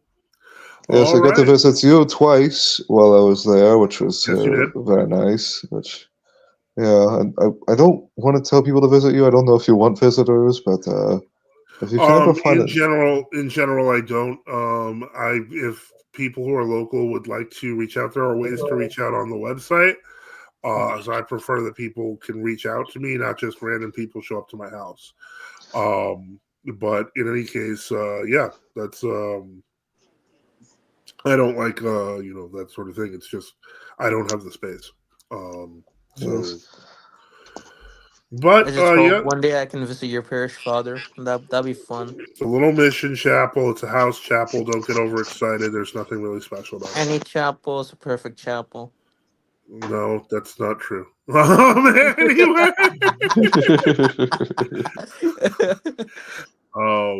So yeah, but in any case, it was great to see that you guys had a good trip and a very spiritually profitable one. Yep. And yeah, thank you for that.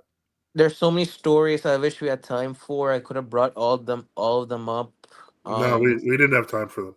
That's the issue, but well, there's always the next time. So yeah, one day, it's just that sure. it's kind of it was a pretty big photo gallery. Oh, it was.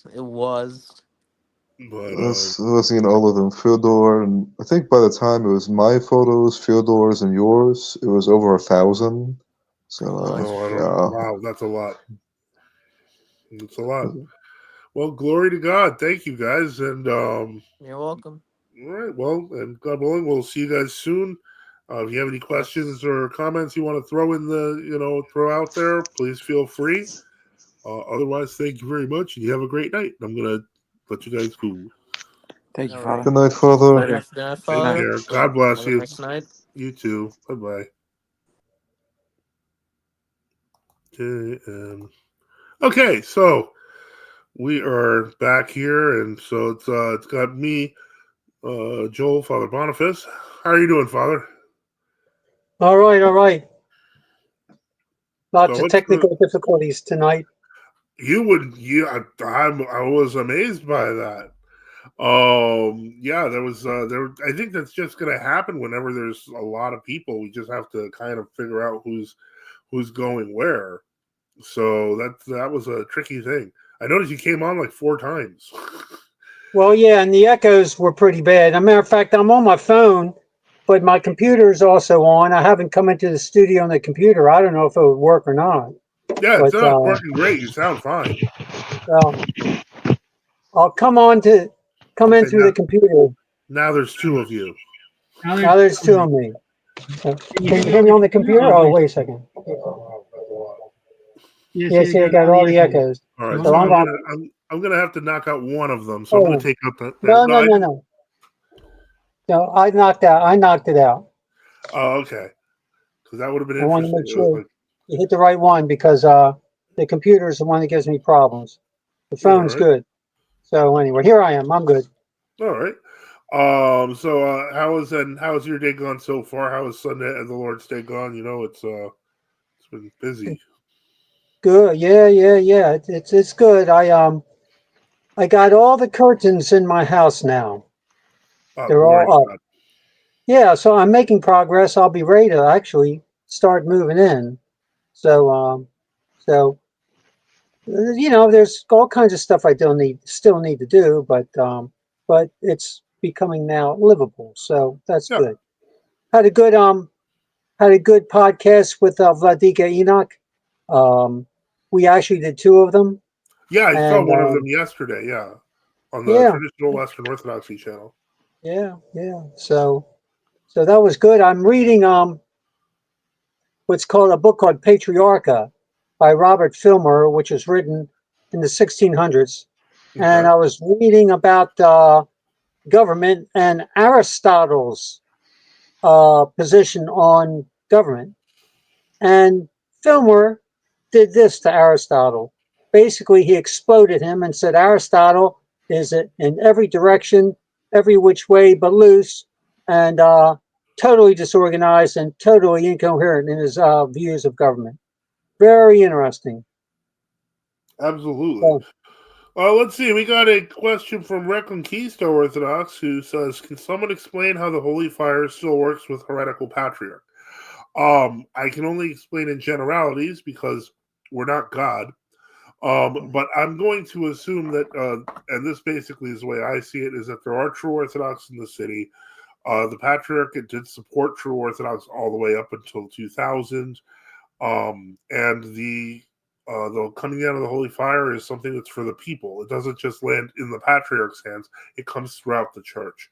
So I'm going to just mark that under reasons to still believe God is with us, as opposed to making it a jurisdictional issue. But if you want to do that, I guess you could. I don't think it would work out well for you. Let me see here. John says, my Valika told me Elder Ignati of Hebron used to get the holy fire before the patriarch, since he was very close to Elder Ignati. Used to light up under the small chapel the elder had. It's possible. You see the holy fire going to different places when the holy fire does land. So it's more about the celebration of Christ's resurrection than it is about the worthiness of the patriarch. Let me see here. All right. So anyone has any other questions? Do not forget, I know that we are running a little bit on the late side this time because of the impromptu kind of photo gallery we saw, but that was something that they'd been planning on doing. In terms of where is what I'm looking for. Okay, give me 1 second.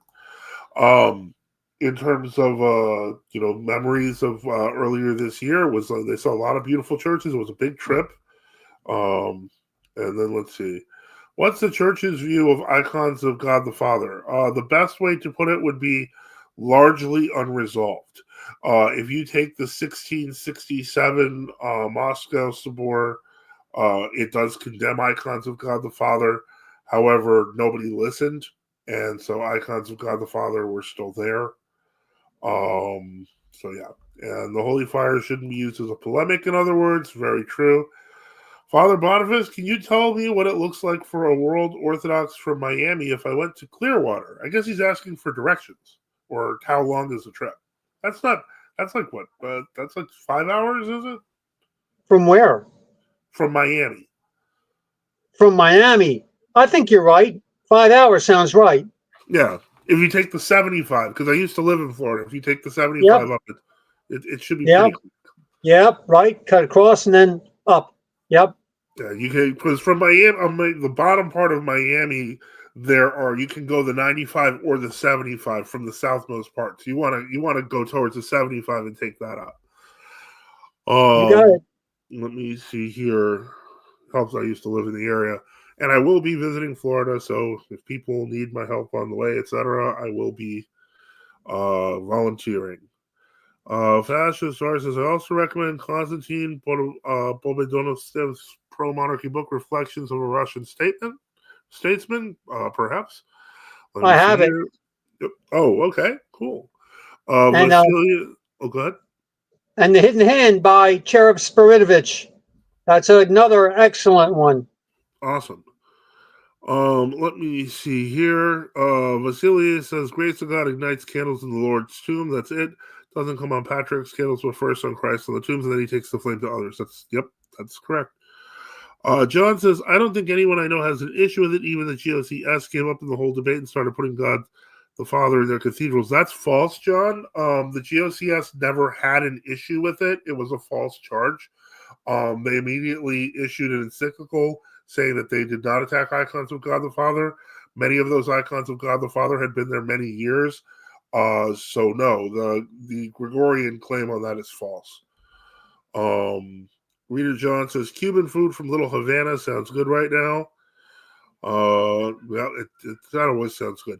We actually discovered a place near us that has Cuban sandwiches. I was kind of amazed. The Black Orthodox says, I heard the Pope tried once and the fire didn't come, so did the Armenians. It also didn't come. John says, I had no idea about that. No problem. That's why I always get that information straight as carefully as you can. But I don't know. Now I'm thinking about Cuban sandwiches. Okay, it's the fast. I know why this is happening. Anyway, so that's a good thing. Let me see here. Okay, Reconquista says, Father Boniface, I meant, what does it look like a person to try and keep a spiritual life without a parish close by?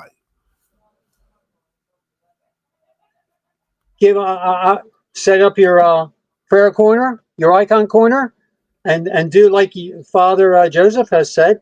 Get the prayer book, pray morning and evening prayers, and I also recommend call priests.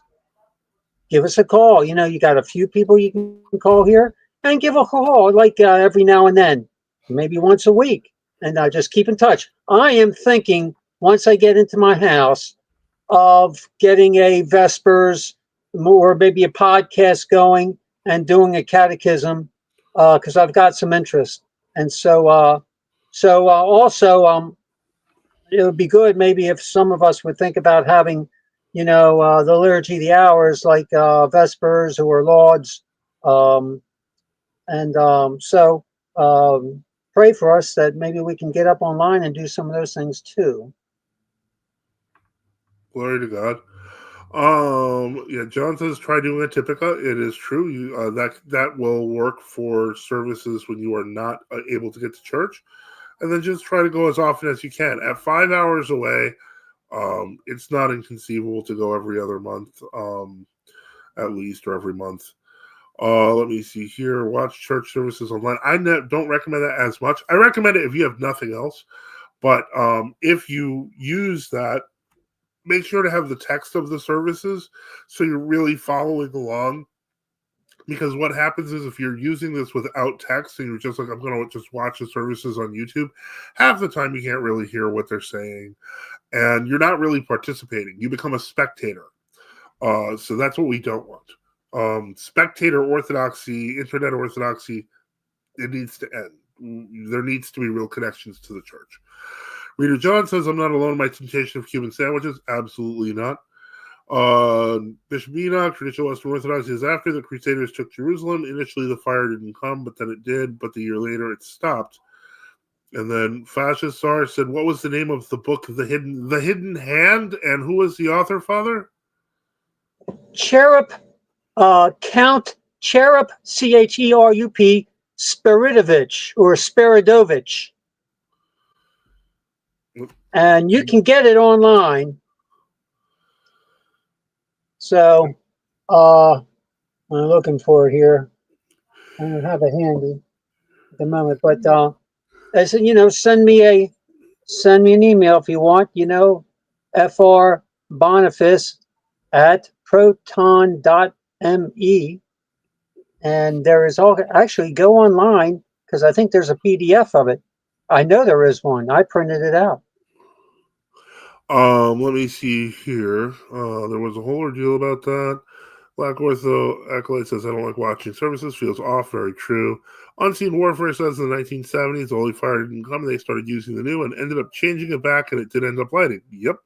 Fascist Art says, thanks, Father. All right. And so let me just switch here. I'm going to put on the ticker. And once again, remind people to support the channel that we at NFTU need your help and support us by subscribing or donating at nftu.net on Give, Send, Go, or on Odyssey. It allows us to keep the lights on and allows us to keep doing the work that we're doing here. Let me see. And let's see here. Let me. Recklin Key says, Father Boniface, what is your parish in Clearwater? I believe it's in Lakeland, if I remember correctly. Yeah, I'm in Lakeland. There's a what is it? A GOC True Orthodox Church. Greek Church. Yeah. There's a GOC Clinicos Church in Clearwater. Yeah. And then Bishop Enoch says, Monk Bernard the Wise in 870 or so in his travels says the following.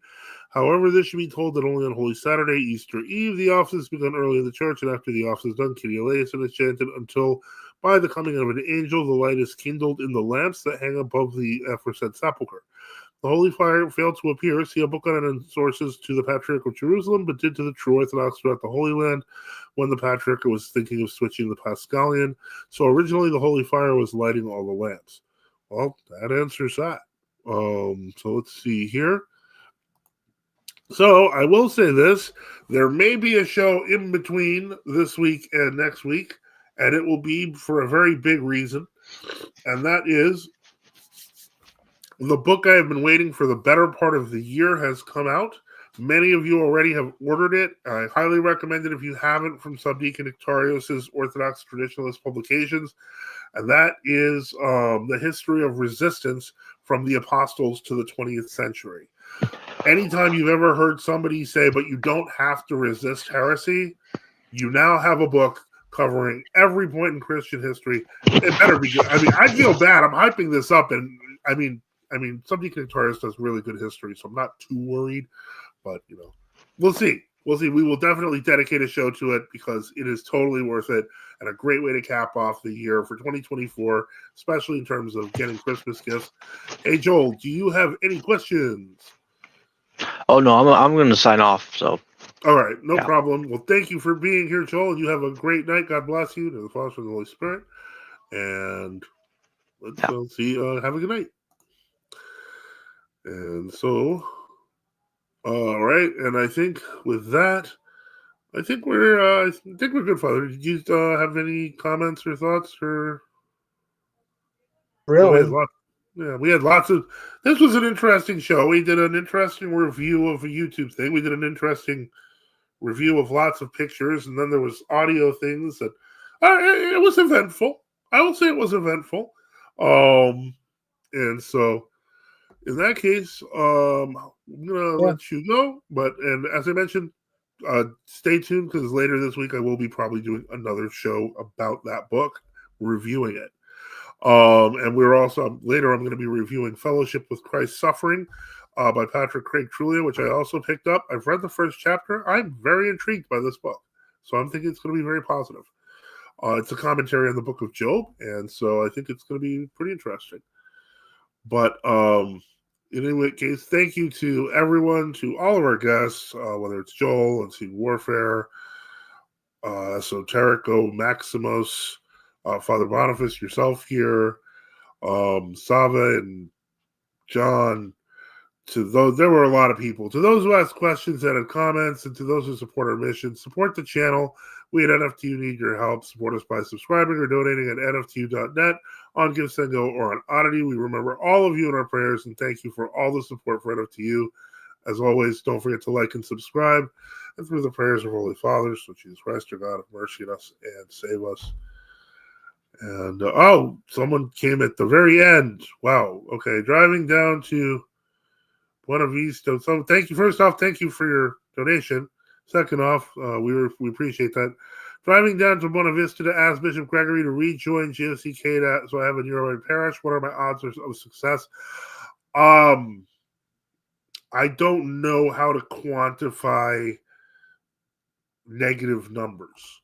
I highly don't recommend doing that. We've got to come up with a solution. We've got the Florida trip. I've got the Michigan trip. There may be the Colorado trip. I don't know. I will try to help everyone who needs it. But in any case, Reconquista Orthodox says I had a terrible experience. The OCA told me that not anything not said in confession he's allowed to discuss with others. That's just a general rule you have to be careful about in Orthodoxy. Please trust me on this. I give disclaimers telling people that because a lot of times priests don't mention it and then they're like, oh, it wasn't in confession. Yeah. But yeah, so no, yeah, he does atomic lead, but yeah, no. Stay away from that. It's not worth it. All right, guys. Well, thank you again for everything, and you have a great night, everyone. And thank you for everyone who donated with super chats. Through the prayers of Holy Father, so Jesus Christ, our God, have mercy on us and save us. Have a great night, everyone.